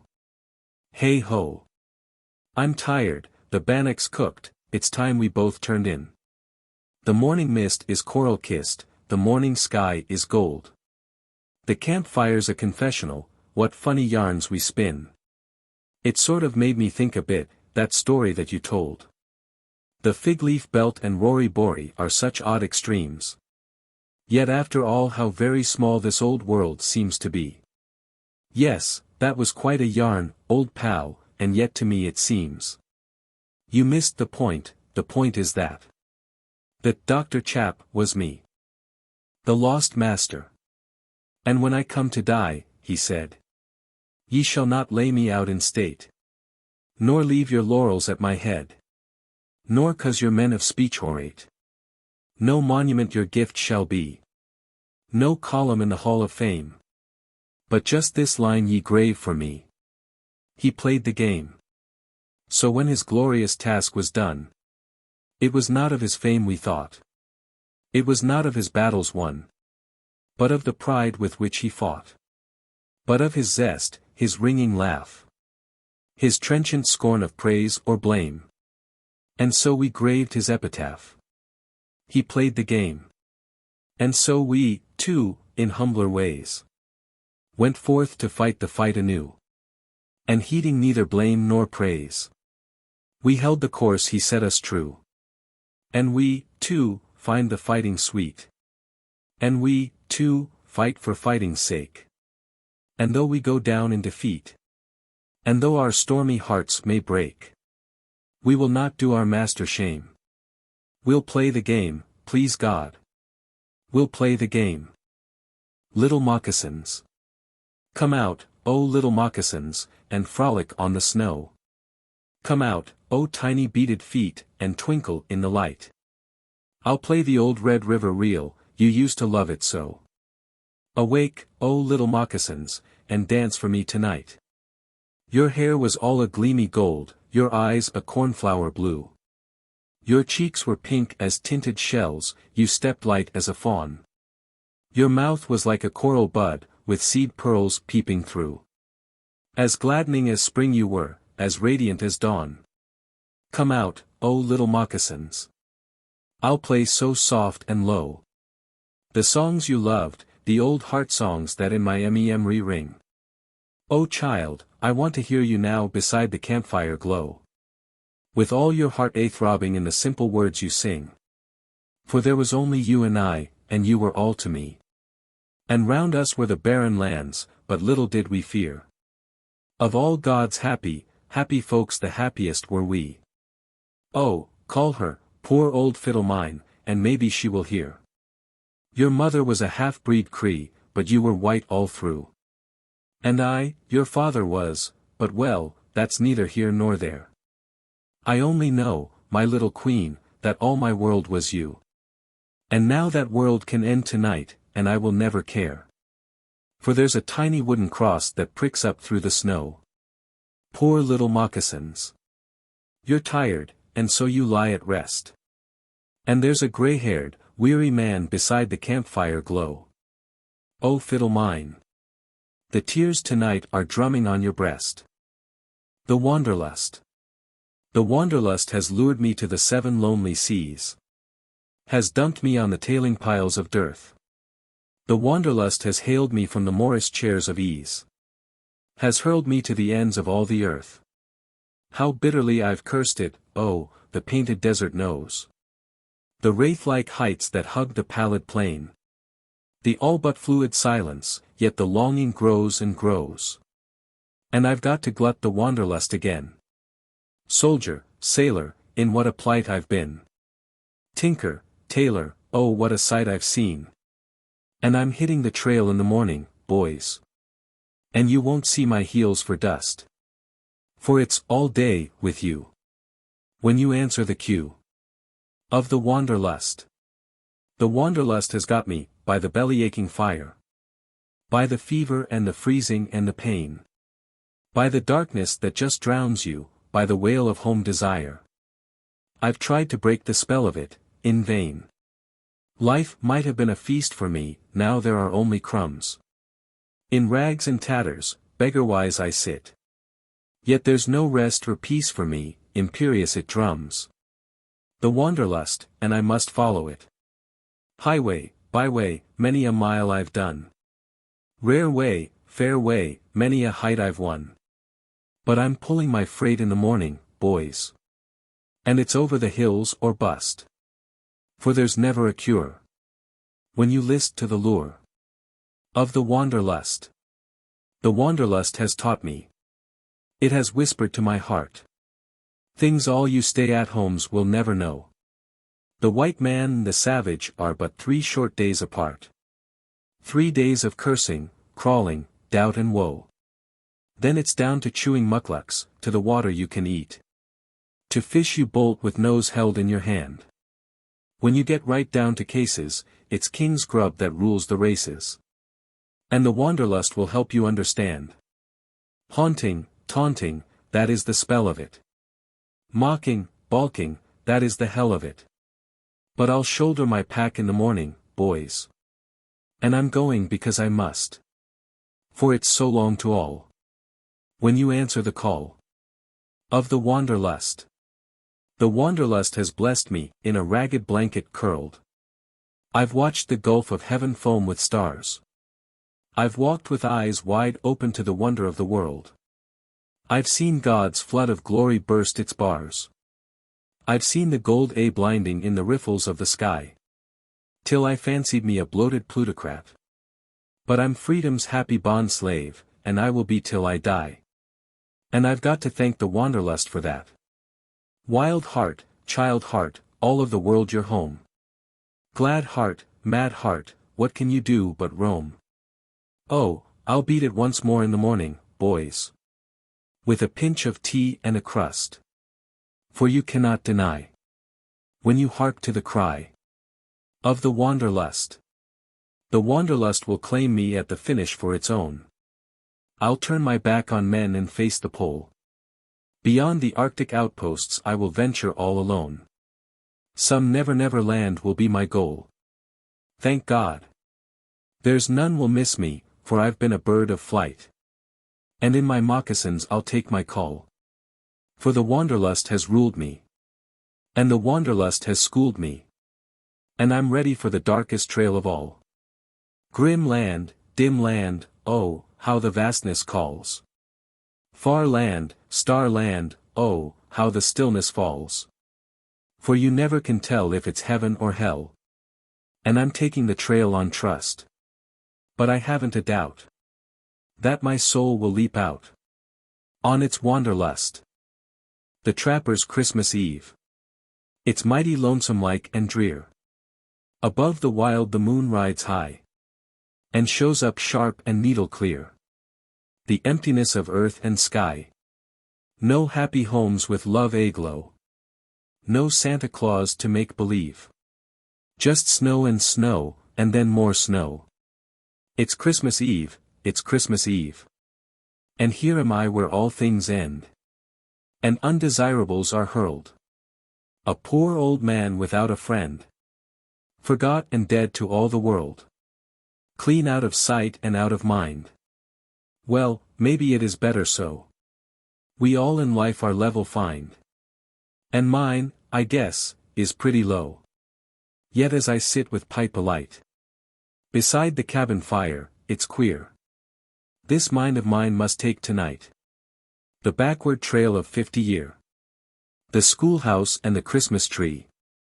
The children with their cheeks aglow. Two bright blue eyes that smile on me. Just half a century ago. Again, it's maybe 40 years. With faith and trust almost divine. These same blue eyes, abrim with tears. Through depths of love look into mine. A parting, tender, soft and low.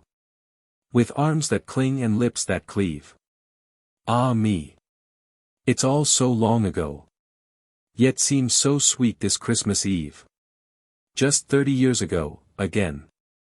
We say a bitter, last goodbye. Our lips are white with wrath and pain.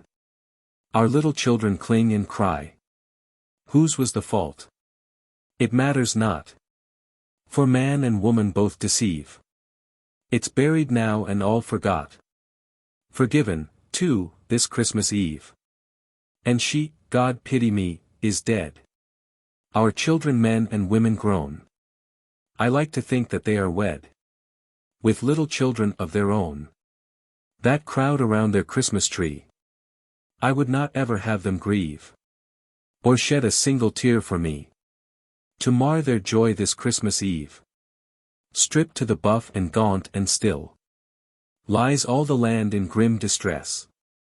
Like lost soul wailing, long and shrill. A wolf howl cleaves the emptiness. Then hushed as death is everything. The moon rides haggard and forlorn. Oh hark the herald angels sing. God bless all men, it's Christmas morn. The world's all right. Be honest, kindly, simple, true. Seek good in all, scorn but pretense. Whatever sorrow come to you, believe in life's beneficence. The world's all right, serene I sit, and cease to puzzle over it. There's much that's mighty strange, no doubt, but nature knows what she's about. And in 1,000,000 years or so, we'll know more than today we know. Old evolution's underway. What ho! The world's all right, I say. Could things be other than they are? All's in its place, from mote to star. The thistledown that flits and flies could drift no hairbreadth otherwise. What is, must be, with rhythmic laws. All nature chimes, effect and cause.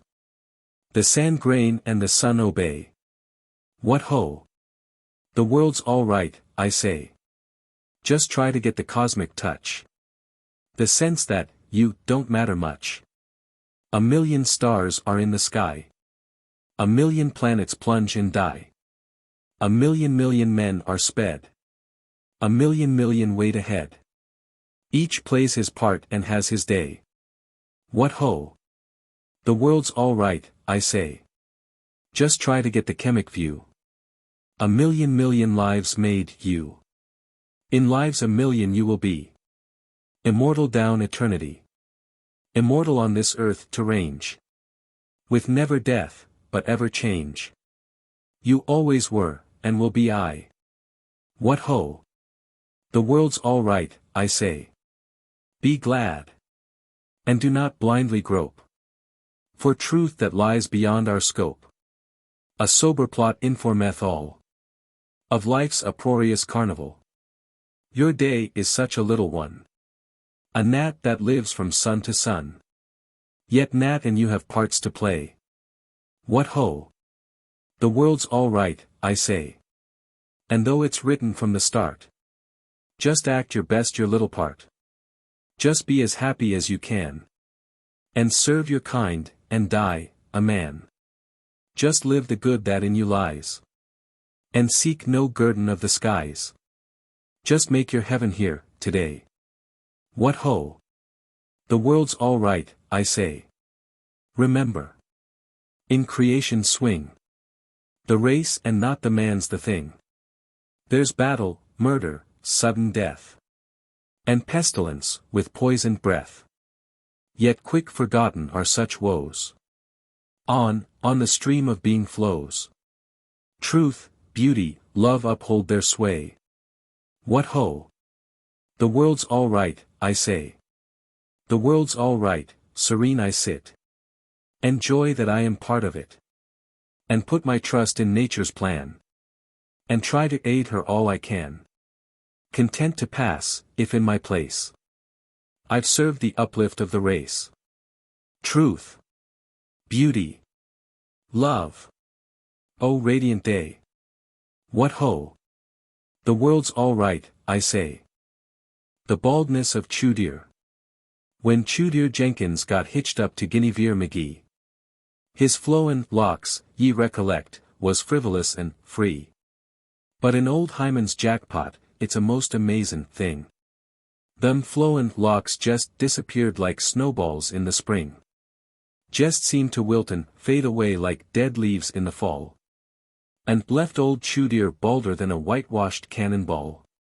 Now Mrs. Chewed-Ear Jenkins, that was Guinevere McGee, was just about as fine a draw as ever made a pair. But when the boys got joshin' and suggested it was she, that must be influential for the old man's slump in hair. Why? Mrs. Chewed-Ear Jenkins just went clean up in the air. To demonstrate, says she that night, the lovin' wife I am. I've bought a dozen bottles of Bink's anti-dandruff balm. 'Twill make your hair jest sprout and curl like squash vines in the sun. And I'm proposed to sling it on till every drop is done. That hit old Chewed-Ear's funny side, so he lays back and hollers. The day you raise a hair, old girl, you'll get $1,000. Now, whether 'twas the prize or not 'tis mighty hard to say. But Chewed-Ear didn't seem to have much comfort from that day. With bottles of that dandruff dope she followed at his heels. And sprinkled and massaged him even when he ate his meals. She waked him from his beauty sleep with tender, lovin' care. And rubbed and scrubbed assiduous, yet never sign of hair. Well, naturally all the boys soon tumbled to the joke. And at the wow-wow's social, 'twas Cold Deck Davis spoke. The little woman's working mighty hard on Chewed-Ear's crown. Let's give her for a 3/5 share $100 down. We stand to make 500 clear, boys, drink in whiskey straight. The Chewed-Ear Jenkins Hirsute Propagation Syndicate. The boys was on, and soon chipped in the necessary dust. They primed up a committee to negotiate the deal. Then Mrs. Jenkins yielded, being rather in disgust. And all was signed and witnessed, and invested with a seal. They rounded up old Chewed-Ear, and they broke it what they'd done. Allowed they'd bought an interest in his chance of raisin' hair. They yanked his hat off anxious-like, openin' one by one. Their magnifying glasses showed fine prospects everywhere. They bought Hairleen, and Thatcham, and Jay's Capillary Juice. And 7-something Sisters, and Macassar and Bay Rum. And everyone insisted on his special right to sluice his special line of lotion onto Chewed-Ear's cranium. They only got the merrier the more the old man roared. And shares in Jenkins Hirsute went sky-highin' on the board. The syndicate was hopeful that they'd demonstrate the pay. And Mrs. Jenkins labored in her perseverin' way. The boys discussed on surface rights and outcrops and so on. And planned to have it crown surveyed, and blueprints of it drawn. They ran a baseline, sluiced and yelled, and everyone was glad. Except the balance of the property, and he was mad. It gives me pain, he interjects, to squash your glowin' dream. But you was fools when you got in on this here hirsute scheme. You'll never raise a hair on me, when lo. That very night, prepparin' to retire, he got a most unpleasant fright. For on that Chernine dome of his, so prominently bare, he felt the baby outcrop of a second growth of hair. $1,000. Sufferin' Caesar. Well, it must be saved. He grabbed his razor reckless-like, and shaved and shaved and shaved. And when his head was smooth again he gives a mighty sigh. And sneaks away, and buys some hair destroyer on the sly. So there was Mrs. Jenkins with Restorer wagin' fight. And Chewed-Ear with Destroyer circumventin' her at night. The battle was a mighty one, his nerves was on the strain. And yet in spite of all he did that hair began to gain. The situation grew intense, so quietly one day he gave his shareholders the slip, and made his getaway.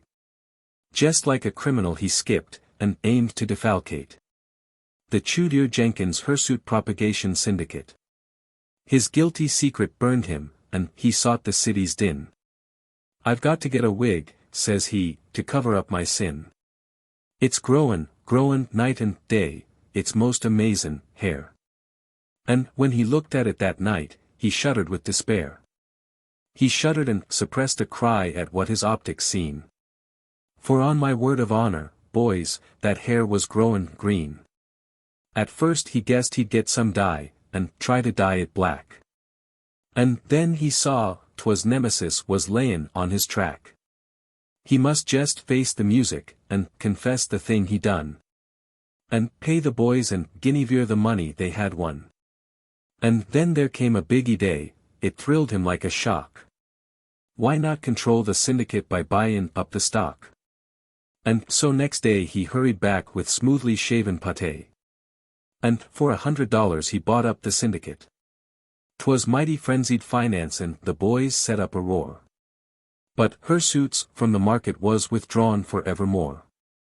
And to this day in Nuggetsville they tell the tale how slick the syndicate sold out too soon, and Chewed-Ear turned the trick. The mother. There will be a singing in your heart. There will be a rapture in your eyes. You will be a woman set apart. You will be so wonderful and wise. You will sleep, and when from dreams you start, as of one that wakes in paradise, there will be a singing in your heart. There will be a rapture in your eyes. There will be a moaning in your heart. There will be an anguish in your eyes. You will see your dearest ones depart. You will hear their quivering goodbyes. Yours will be the heartache and the smart, tears that scald and lonely sacrifice. There will be a moaning in your heart. There will be an anguish in your eyes. There will come a glory in your eyes. There will come a peace within your heart. Sitting 'neath the quiet evening skies, time will dry the tear and dull the smart. You will know that you have played your part. Yours shall be the love that never dies. You, with heaven's peace within your heart. You, with God's own glory in your eyes. The Dreamer. The lone man gazed and gazed upon his gold. His sweat, his blood, the wage of weary days. But now how sweet, how doubly sweet to hold. All gay and gleamy to the campfire blaze. The evening sky was sinister and cold. The willows shivered, wanly lay the snow. The uncommiserating land, so old, so worn, so grey, so niggard in its woe, peered through its ragged shroud. The lone man sighed, poured back the gaudy dust into its poke, gazed at the seething river listless-eyed, loaded his corncob pipe as if to smoke. Then crushed with weariness and hardship crept into his ragged robe, and swiftly slept. Hour after hour went by, a shadow slipped from vasts of shadow to the campfire flame, gripping a rifle with a deadly aim. A gaunt and hairy man with wolfish eyes. The sleeper dreamed, and lo! This was his dream. He rode a streaming horse across a moor.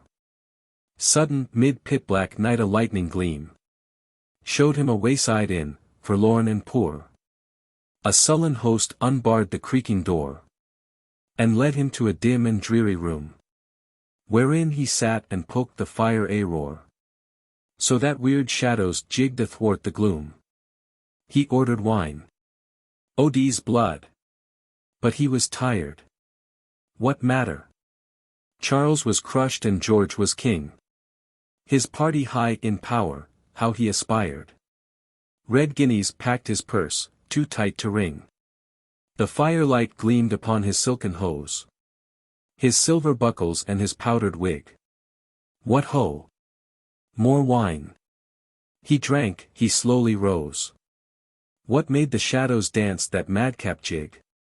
He clutched the candle, steered his way to bed, and in a trice was sleeping like the dead.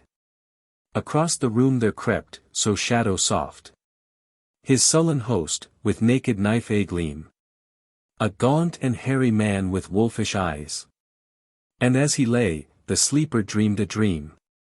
'Twas in a ruder land, a wilder day. A rival princeling sat upon his throne. Within a dungeon, dark and foul he lay, with chains that bit and festered to the bone. They haled him harshly to a vaulted room, where one gazed on him with malignant eye. And in that devil face he read his doom, knowing that ere the dawnlight he must die. Well, he was sorrow-glutted, let them bring their prize assassins to the bloody work. His kingdom lost, yet would he die a king, fearless and proud, as when he faced the Turk. Ah God! The glory of that great crusade! The bannered pomp, the gleam, the splendid urge. The crash of reeking combat, blade to blade. The reeling ranks, blood-avid and a-surge. For long he thought, then feeling o'er him creep vast weariness, he fell into a sleep. The cell door opened. Soft the headsman came. Within his hand a mighty axe a-gleam. A gaunt and hairy man with wolfish eyes. And as he lay, the sleeper dreamed a dream. 'Twas in a land unkempt of life's red dawn, where in his sanded cave he dwelt alone, sleeping by day, or sometimes worked upon his flint-head arrows and his knives of stone. By night stole forth and slew the savage boar. So that he loomed a hunter of loud fame. And many a skin of wolf and wildcat wore. And counted many a flint head to his name. Wherefore he walked the envy of the band. Hated and feared, but matchless in his skill. Till lo! One night deep in that shaggy land. He tracked a yearling bear and made his kill. Then overworn he rested by a stream. And sank into a sleep too deep for dream. Hunting his food a rival caveman crept. Through those dark woods, and marked him where he lay. Cowered and crawled upon him as he slept. Poising a mighty stone aloft to slay. A gaunt and hairy man with wolfish eyes. The great stone crashed. The dreamer shrieked and woke. And saw, fear-blinded, in his dripping cell. A gaunt and hairy man, who with one stroke swung a great axe of steel that flashed and fell. So that he woke amid his bedroom gloom. And saw, hair poised, a naked, thirsting knife. A gaunt and hairy man with eyes of doom. And then the blade plunged down to drink his life. So that he woke, wrenched back his robe, and looked. And saw beside his dying fire upstart. A gaunt and hairy man with finger crooked. A rifle rang, a bullet searched his heart. The morning sky was sinister and cold. Grotesque the dreamer sprawled, and did not rise. For long and long there gazed upon some gold. A gaunt and hairy man with wolfish eyes. At 35. 70, the psalmist saith. And half my course is well nigh run. I've had my flout at dusty death. I've had my whack of feast and fun. I've mocked at those who prate and preach. I've laughed with any man alive. But now with sobered heart I reach the great divide of 35. And looking back I must confess, I've little cause to feel elate. I've played the mummer more or less. I fumbled fortune, flouted fate. I've vastly dreamed and little done. I've idly watched my brothers strive. Oh, I have loitered in the sun. By primrose paths to 35. And those who matched me in the race. Well, some are out and trampled down. The others jog with sober pace. Yet one wins delicate renown. O midnight feast and famished dawn. O gay, hard life, with hope alive. O golden youth, forever gone. How sweet you seem at 35. Each of our lives is just a book. As absolute as Holy Writ. We humbly read, and may not look ahead, nor change one word of it. And here are joys and here are pains. And here we fail and here we thrive. O wondrous volume! What remains? When we reach chapter 35? The very best, I dare to hope. Ere fate writes finest to the tome. A wiser head, a wider scope. And for the gypsy heart, a home. A songful home, with loved ones near. With joy, with sunshine all alive. Watch me grow younger every year. Old age. Thy name is 35. The Squaw Man. The cow moose comes to water, and the beaver's overbold. The net is in the eddy of the stream. The teepee stars the vivid sward with russet, red and gold. And in the velvet gloom the fire's a gleam. The night is ripe with quiet, rich with incense of the pine. From Sanctuary Lake I hear the loon. The peaks are bright against the blue, and drenched with sunset wine. And like a silver bubble is the moon. Cloud high I climbed but yesterday, 100 miles around. I looked to see a rival fire a gleam. As in a crystal lens it lay, a land without a bound. All lure, and virgin vastitude, and dream. The great sky soared exultantly, the great earth bared its breast. All river veined and patterned with the pine. The heedless hordes of caribou were streaming to the west. A land of lustrous mystery, and mine. Yeah, mine to frame my odyssey, oh, little do they know. My conquest and the kingdom that I keep. The meadows of the muskox, where the laughing grasses grow. The rivers where the careless conies leap. Beyond the silent circle, where white men are fierce and few. I lord it, and I mock at man-made law. Like a flame upon the water is my little light canoe. And yonder in the fireglow is my squaw. A squaw man. Yes, that's what I am. Sneer at me if you will. I've gone the grilling pace that cannot last. With baudry, bridge and brandy, oh, I've drank enough to kill. A dozen such as you, but that is past.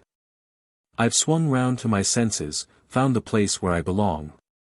The city made a madman out of me. But here beyond the circle, where there's neither right or wrong, I leap from life's straitjacket, and I'm free. Yet ever in the far forlorn, by trails of lone desire. Yet ever in the dawn's white leer of hate. Yet ever by the dripping kill, beside the drowsy fire. There comes the fierce heart hunger for a mate. There comes the mad blood clamor for a woman's clinging hand. Love humid eyes, the velvet of a breast.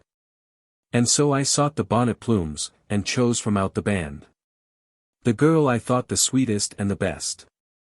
O wistful women I have loved before my dark disgrace. O women fair and rare in my homeland. Dear ladies, if I saw you now I'd turn away my face. Then crawl to kiss your footprints in the sand. And yet, that day the rifle jammed, a wounded moose at bay. A roar, a charge. I faced it with my knife. A shot from out the willow scrub, and there the monster lay. Yes, little laughing eyes, you saved my life. The man must have the woman, and we're all brutes more or less. Since first the male ape shinned the family tree. And yet I think I love her with a husband's tenderness. And yet I know that she would die for me. Oh, if I left you, laughing eyes, and never more came back. God help you, girl. I know what you would do. I see the lake wan in the moon, and from the shadow black. There drifts a little, empty birch canoe. We're here beyond the circle, where there's never wrong nor right. We aren't spliced according to the law. But by the gods I hail you on this hushed and holy night. As the mother of my children, and my squaw. I see your little slender face set in the firelight glow. I pray that I may never make it sad. I hear you croon a baby song, all slumber soft and low. God bless you, little laughing eyes. I'm glad. Home and love. Just home and love. The words are small. 4 little letters unto each. And yet you will not find in all the wide and gracious range of speech 2 more so tenderly complete. When angels talk in heaven above, I'm sure they have no words more sweet than home and love. Just home and love. It's hard to guess which of the 2 were best to gain. Home without love is bitterness. Love without home is often pain. No. Each alone will seldom do. Somehow they travel hand and glove. If you win one you must have 2. Both home and love. And if you've both, well then I'm sure you ought to sing the whole day long. It doesn't matter if you're poor. With these to make divine your song. And so I praisefully repeat. When angels talk in heaven above, there are no words more simply sweet than home and love. I'm scared of it all. I'm scared of it all, God's truth. So I am. It's too big and brutal for me. My nerves on the raw and I don't give a damn. For all the hurrah that I see. I'm pinned between subway and overhead train, where automobiles swoop down. Oh, I want to go back to the timber again. I'm scared of the terrible town. I want to go back to my lean, ashen plains. My rivers that flash into foam. My ultimate valleys where solitude reigns. My trail from Fort Churchill to Nome.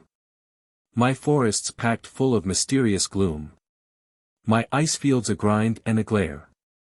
The city is deadfalled with danger and doom. I know that I'm safer up there. I watch the wan faces that flash in the street. All kinds and all classes I see. Yet never a one in a million I meet has the smile of a comrade for me. Just jaded and panting like dogs in a pack. Just tensed and intent on the goal. Oh God! But I'm lonesome, I wish I was back. Up there in the land of the pole. I wish I was back on the hunger plateaus. And seeking the lost caribou. I wish I was up where the coppermine flows. To the kick of my little canoe. I'd like to be far on some weariful shore. In the land of the blizzard and bear. Oh, I wish I was snug in the Arctic once more. For I know I am safer up there. I prowl in the canyons of dismal unrest. I cringe, I'm so weak and so small. I can't get my bearings, I'm crushed and oppressed. With the haste and the waste of it all. The slaves and the madman, the lust and the sweat. The fear in the faces I see. The getting, the spending, the fever, the fret. It's too bleeding cruel for me. I feel it's all wrong, but I can't tell you why. The palace, the hovel next door. The insolent towers that sprawl to the sky. The crush and the rush and the roar. I'm trapped like a fox and I fear for my pelt. I cower in the crash and the glare. Oh, I want to be back in the avalanche belt. For I know that it's safer up there. I'm scared of it all, oh, afar I can hear the voice of my solitude's call. We're nothing but brute with a little veneer. And nature is best after all. There's tumult and terror abroad in the street. There's menace and doom in the air. I've got to get back to my 1,000-mile beat. The trail where the cougar and silvertip meet. The snows and the campfire with wolves at my feet. Goodbye, for it's safer up there. To be forming good habits up there. To be starving on rabbits up there. In your hunger and woe. Though it's 60 below. Oh, I know that it's safer up there. A song of success. Ho! We were strong, we were swift, we were brave. Youth was a challenge, and life was a fight. All that was best in us gladly we gave. Sprang from the rally, and leapt for the height. Smiling is love in a foam of spring flowers. Harden our hearts to him, on let us press. Oh, what a triumph and pride shall be ours. See where it beacons, the star of success. Cares seem to crowd on us, so much to do. New fields to conquer, and time's on the wing. Gray hairs are showing, a wrinkle or two. Somehow our footstep is losing its spring. Pleasure's forsaken us, love ceased to smile. Youth has been funeraled, age travels fast. Sometimes we wonder, is it worthwhile? There. We have gained to the summit at last.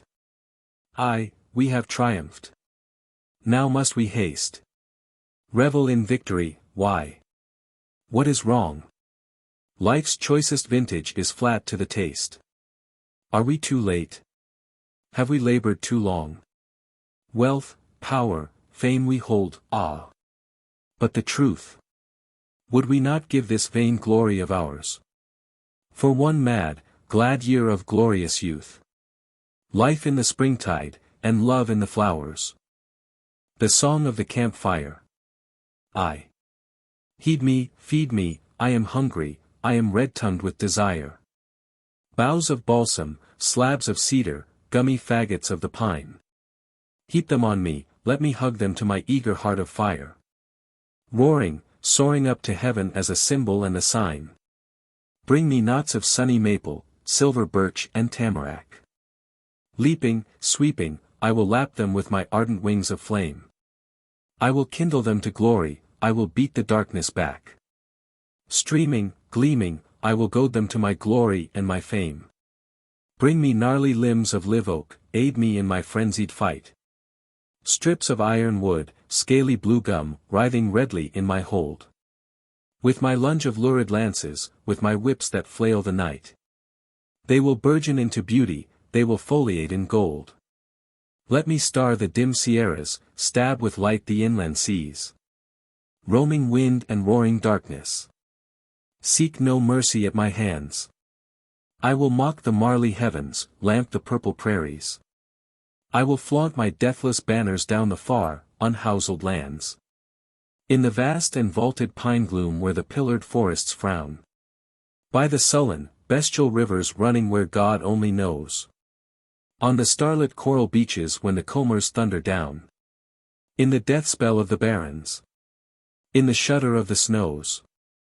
In a blazing belt of triumph from the palm leaf to the pine.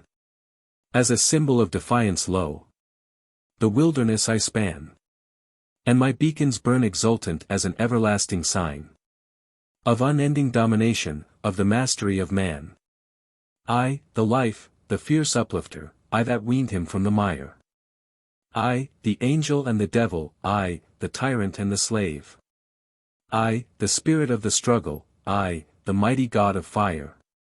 I, the maker and destroyer, I, the giver and the grave. 2. Gather round me, boy and greybeard, frontiersmen of every kind. Few are you, and far and lonely, yet an army forms behind. By your campfires shall they know you, ashes scattered to the wind. Peer into my heart of solace, break your bannock at my blaze. Smoking, stretched in lazy shelter, build your castles as you gaze. Or, it may be, deep in dreaming, think of dim, unhappy days. Let my warmth and glow caress you, for your trails are grim and hard. Let my arms of comfort press you, hunger-hewn and battle-scarred. Oh my lovers! How I bless you with your lives so madly marred. For you seek the silent spaces, and their secret lore you glean. For you win the savage races, and the brutish wild you wean. And I gladden desert places, where campfire has never been. From the pole unto the tropics is their trail ye have not dared. And because you hold death lightly, so by death shall you be spared. As the sages of the ages in their pages have declared. On the roaring Archilinic in a leaky bark canoe. Up the cloud of Mount McKinley, where the avalanche leaps through. In the furnace of Death Valley, when the mirage glimmers blue. Now a smudge of wiry willows on the weary Kuskokwim. Now a flare of gummy pine knots where Vancouver's score is grim. Now a gleam of sunny Saba, when the Cuban beaches dim. Always, always God's great open, lo! I burn with keener light. In the corridors of silence, in the vestibules of night. Mid the ferns and grasses gleaming, was there ever gem so bright? Not for weaklings, not for women, like my brother of the hearth. Ring your songs of wrath around me, I was made for manful mirth. In the lusty, gusty greatness, on the bald spots of the earth. Men, my masters. Men, my lovers. Ye have fought and ye have bled. Gather round my ruddy embers, softly glowing is my bed. By my heart of solace dreaming, rest ye and be comforted. 3. I am dying, O my masters. By my fitful flame ye sleep. My purple plumes of glory droop forlorn. Grey ashes choke and cloak me, and above the pines there creep the stealthy silver moccasins of morn. There comes a countless army, it's the legion of the light. It tramps in gleaming triumph round the world. And before its jeweled lances all the shadows of the night back into abysmal darknesses are hurled. Leap to life again, my lovers. Ye must toil and never tire. The day of daring, doing, brightens clear. When the bed of spicy cedar and the jovial campfire must only be a memory of cheer. There is hope and golden promise in the vast portentous dawn. There is glamour in the glad, effluent sky. Go and leave me, I will dream of you and love you when you're gone. I have served you, O my masters. Let me die. A little heap of ashes, grey and sodden by the rain. Wind scattered, blurred and blotted by the snow. Let that be all to tell of me, and glorious again. Ye things of greening gladness, leap and glow. A black scar in the sunshine by the palm leaf or the pine. Blind to the night and dead to all desire. Yet oh, of life and uplift what a symbol and a sign. Yet oh, of power and conquest what a destiny is mine. A little heap of ashes, yeah. A miracle divine. The footprint of a god, all radiant fire. Her letter. I'm taking pen in hand this night, and hard it is for me. My poor old fingers tremble so, my hand is stiff and slow. And even with my glasses on I'm troubled sore to see. You'd little know your mother, boy. You'd little know. You mind how brisk and bright I was, how straight and trim and smart. 'Tis weariful I am the now, and bent and frail and grey. I'm waiting at the road's end, lad. And all that's in my heart is just to see my boy again before I'm called away. Oh well I mind the sorry day you crossed the gully sea. 'Twas like the heart was torn from me, a waeful wife was I. You said that you'd be home again in 2 years, maybe 3. But nigh a score of years have gone, and still the years go by. I know it's cruel hard for you, you've bairnies of your own. I know the siller's hard to win, and folks have used you ill. But oh, think of your mother, lad, that's waiting by her lone. And even if you canna come, just write and say you will. Aye, even though there's little hope, just promise that you'll try. It's weary waiting, lad, just say you'll come next year. I'm thinking there will be no next, I'm thinking soon I'll lie with all the ones I've laid away. But oh, the hope will cheer. You know you're all that's left to me, and we are seas apart. But if you'll only say you'll come, then will I hope and pray. I'm waiting by the graveside, lad. And all that's in my heart is just to see my boy again before I'm called away. The man who knew. The dreamer visioned life as it might be. And from his dream forthright a picture grew. A painting all the people thronged to see. And joyed therein, till came the man who knew. Saying, "'Tis bad. Why do ye gape, ye fools? He painteth not according to the schools." The dreamer probed life's mystery of woe. And in a book he sought to give the clue. The people read, and saw that it was so. And read again, then came the man who knew. Saying, "Ye witless ones. This book is vile. It hath not got the rudiments of style." Love smote the dreamer's lips, and silver clear. He sang a song so sweet, so tender true, that all the marketplace was thrilled to hear. And listened rapt, till came the man who knew. Saying, "His technique's wrong. He singeth ill. Waste not your time." The singer's voice was still. And then the people roused as if from sleep, crying, "What care we if it be not art? Hath he not charmed us, made us laugh and weep? Come, let us crown him where he sits apart." Then, with his picture spurned, his book unread, his song unsung, they found their dreamer, dead. The logger. In the moonless, misty night, with my little pipe alight, I am sitting by the campfire's fading cheer. Oh, the dew is falling chill on the dim, deer-haunted hill. And the breakers in the bay are moaning drear. The toilful hours are sped, the boys are long abed. And I alone a weary vigil keep. In the sightless, sullen sky I can hear the nighthawk cry. And the frogs in frenzied chorus from the creek. And somehow the ember's glow brings me back the long ago. The days of merry laughter and light song. When I sped the hours away with the gayest of the gay. In the giddy whirl of fashion's festal throng. Oh, I ran a grilling race and I little recked the pace. For the lust of youth ran riot in my blood. But at last I made a stand in this God-forsaken land. Of the pine tree and the mountain and the flood. And now I've got to stay, with an overdraft to pay. For pleasure in the past with future pain.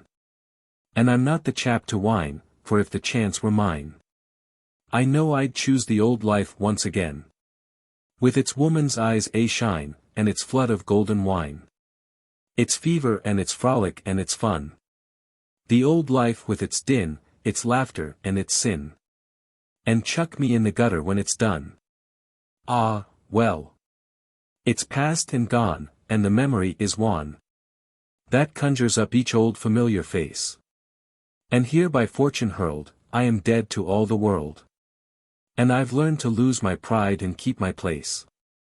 My ways are hard and rough, and my arms are strong and tough. And I hew the dizzy pine till darkness falls. And sometimes I take a dive, just to keep my heart alive. Among the gay saloons and dancing halls. In the distant, dinful town just a little drink to drown the cares that crowd and canker in my brain. Just a little joy to still set my pulses all a-thrill. Then back to brutish labor once again. And things will go on so until one day I shall know that death has got me cinched beyond a doubt. Then I'll crawl away from sight, and morosely in the night my weary, wasted life will peter out.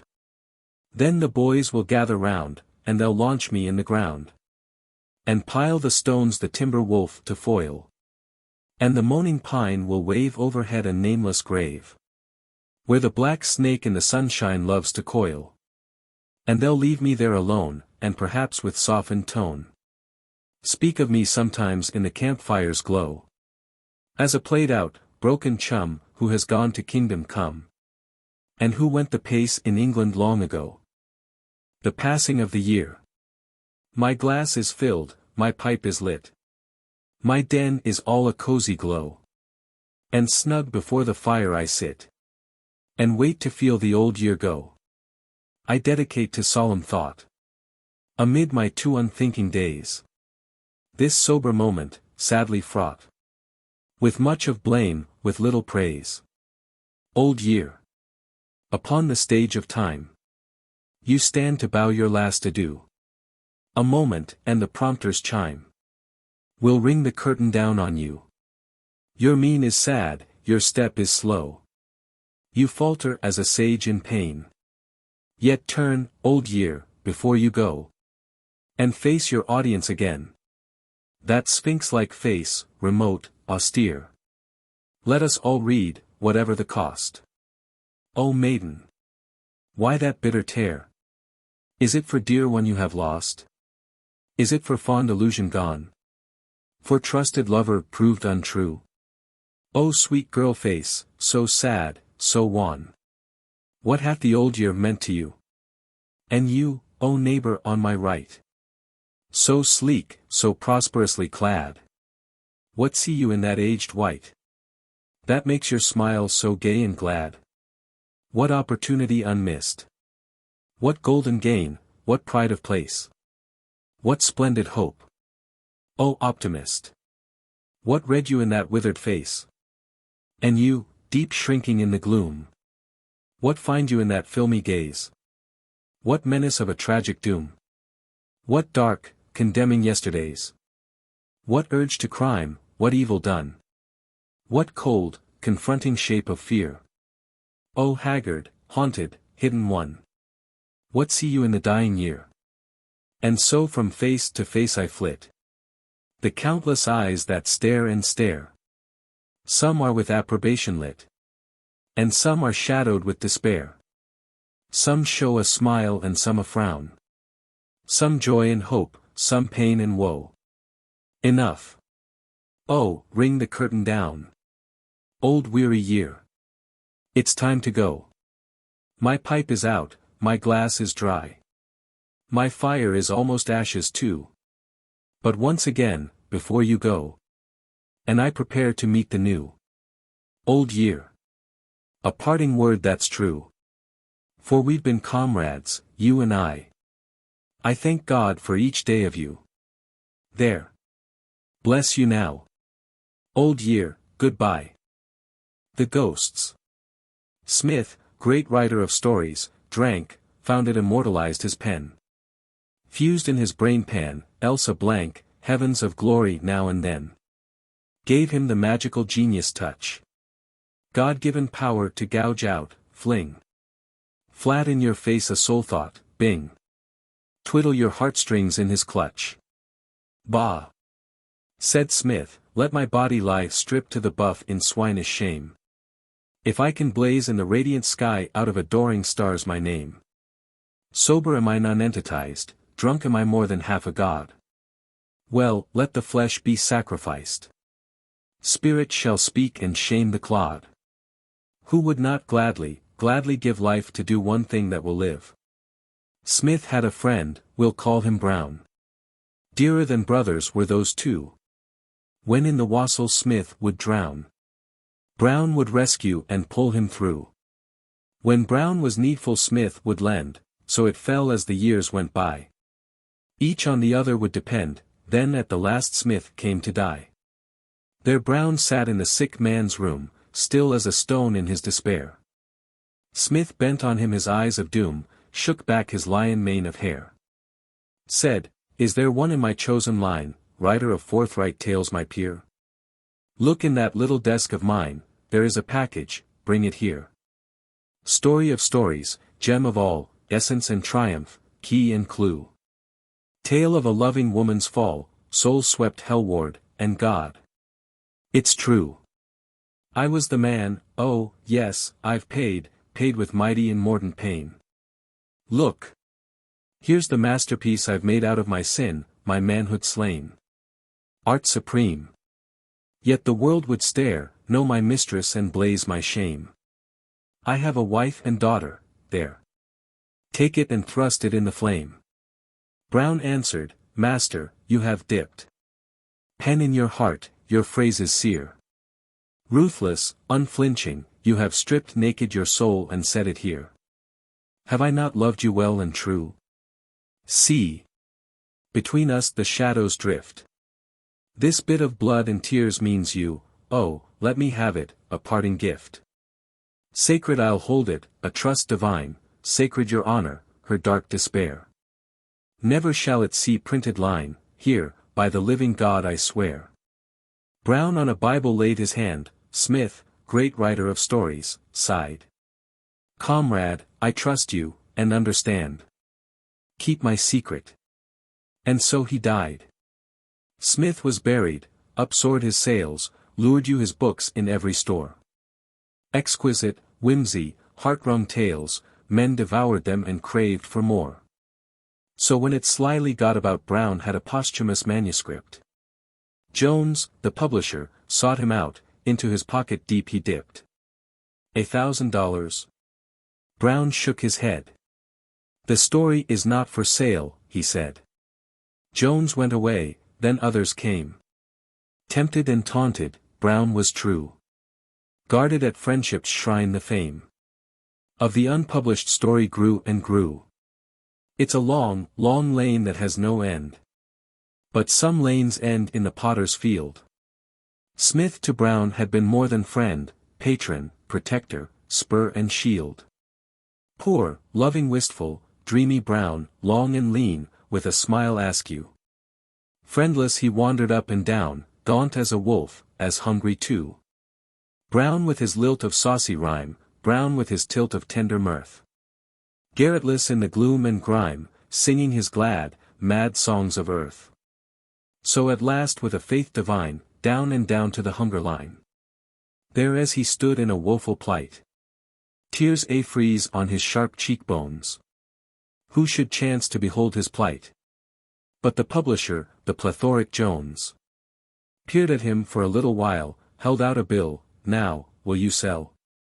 Brown scanned it with his twisted smile. $1,000. You go to hell. Brown enrolled in the homeless host, sleeping anywhere, anywhen. Suffered, strove, became a ghost, slave of the lamp for other men. For what's his name and so in the abyss his soul he stripped. Yet in his want, his worst of woe, held he fast to the manuscript. Then one day as he chewed his pen, half in hunger and half despair, creaked the door of his garret den, Dick, his brother, was standing there. Down on the pallet bed he sank, ashen his face, his voice a wail. Save me, brother. I've robbed the bank, tomorrow it's ruin, capture, jail. Yet there's a chance, I could today pay back the money, save our name. You have a manuscript, they say. Worth 1,000, think, man. The shame. Brown with his heart pain pierced the while. With his stern, starved face, and his lips stone pale. Shuddered and smiled his twisted smile, brother, I guess you go to jail. While poor Brown in the leer of dawn wrestled with God for the sacred fire. Came there a woman weak and wan, out of the mob, the murk, the mire. Frail as a reed, a fellow ghost, weary with woe, with sorrowing. 2 pale souls in the legion lost, lo! Love bent with a tender wing. Taught them a joy so deep, so true. It seemed that the whole world fabric shook. Thrilled and dissolved in radiant dew. Then Brown made him a golden book. Full of the faith that life is good, that the earth is a dream divinely fair. Lauding his gem of womanhood in many a lyric rich and rare. Took it to Jones, who shook his head, I will consider it, he said. While he considered, Brown's wife lay clutched in the tentacles of pain. Then came the doctor, grave and grey, spoke of decline, of nervous strain. Hinted Egypt, the south of France, Brown with terror was tiger-gripped. Where was the money? What the chance? Pitiful God! The manuscript. $1,000. His only hope. He gazed and gazed at the garret wall. Reached at last for the envelope, turned to his wife and told her all. Told of his friend, his promise true, told like his very heart would break. Oh, my dearest! What shall I do? Shall I not sell it for your sake? Ghost-like she lay, as still as doom, turned to the wall her weary head. Icy cold in the pallid gloom, silent as death, at last she said. Do. My husband. Keep your vow. Guard his secret and let me die. Oh, my dear, I must tell you now, the woman he loved and wronged was I. Darling. I haven't long to live, I never told you, forgive, forgive. For a long, long time Brown did not speak. Sat bleak-browed in the wretched room. Slowly a tear stole down his cheek. And he kissed her hand in the dismal gloom. To break his oath, to brand her shame. His well-loved friend, his worshipped wife. To keep his vow, to save her name, yet at the cost of what? Her life. A moment's space did he hesitate, a moment of pain and dread and doubt. Then he broke the seals, and, stern as fate, unfolded the sheets and spread them out. On his knees by her side he limply sank. Peering amazed, each page was blank. For oh, the supremest of our art are the stories we do not dare to tell. Locked in the silence of the heart. For the awful records of heaven and hell. Yet those two in the silence there, seemed less weariful than before. Hark! A step on the garret stair, a postman knocks at the flimsy door. Registered letter. Brown thrills with fear. Opens, and reads, then bends above. Glorious tidings. Egypt, dear. The book is accepted, life and love. Goodbye, little cabin. Oh dear little cabin, I've loved you so long. And now I must bid you goodbye. I've filled you with laughter, I've thrilled you with song. And sometimes I've wished I could cry. Your walls they have witnessed a weariful fight. And rung to a one Waterloo. But oh, in my triumph I'm dreary tonight. Goodbye, little cabin, to you. Your roof is bewhiskered, your floor is aslant. Your walls seem to sag and to swing. I'm trying to find just your faults, but I can't.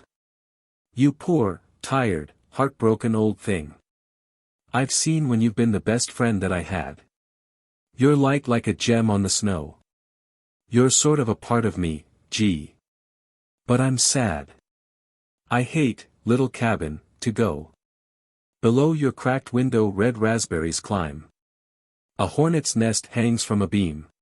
Your rafters are scribbled with adage and rhyme. And dimmed with tobacco and dream. Each day has its laugh, and, don't worry, just work.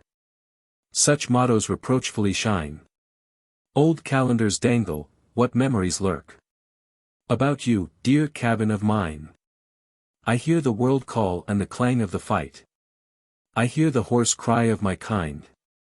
Yet well do I know, as I quit you tonight, it's youth that I'm leaving behind. And often I'll think of you, empty and black. Moose antlers are nailed over your door. Oh, if I should perish, my ghost will come back to dwell in you, cabin, once more. How cold, still and lonely, how weary you seem. A last wistful look and I'll go. Oh, will you remember the lad with his dream? The lad that you comforted so. The shadows enfold you, it's drawing tonight. The evening star needles the sky. And but it's stinging and stabbing my sight. God bless you, old cabin, goodbye. Heart, oh, the north. And when I come to the dim trail end, I who have been life's rover, this is all I would ask, my friend. Over and over and over. A little space on a stony hill, with never another near me. Sky, oh, the north that's vast and still, with a single star to cheer me. Star that gleams on a moss-gray stone, graven by those who love me. There would I lie alone, alone, with a single pine above me. Pine that the north wind whinnies through. Oh, I have been life's lover. But there I'd lie and listen to eternity passing over. The scribe's prayer. When from my fumbling hand the tired pen falls, and in the twilight weary droops my head, while to my quiet heart a still voice calls me to join my kindred of the dead. Grant that I may, O Lord, ere rest be mine, write to thy praise one radiant, ringing line. For all of worth that in this clay abides, the leaping rapture and the ardent flame, the hope, the high resolve, the faith that guides. All is thine, and liveth in thy name. Lord, have I dallied with the sacred fire? Lord, have I trailed thy glory in the mire? E'en as a toper from the dram shop reeling sees in his garret's blackness, dazzling fair, all that he might have been, and, heartsick, kneeling, sobs in the passion of a vast despair. So my ideal self haunts me alway. When the accounting comes, how shall I pay? For in the dark I grope, nor understand, and in my heart fight selfishness and sin. Yet, Lord, I do not seek thy helping hand. Rather let me my own salvation win. Let me through strife and penitential pain onward and upward to the heights attain. Yea, let me live my life, its meaning seek.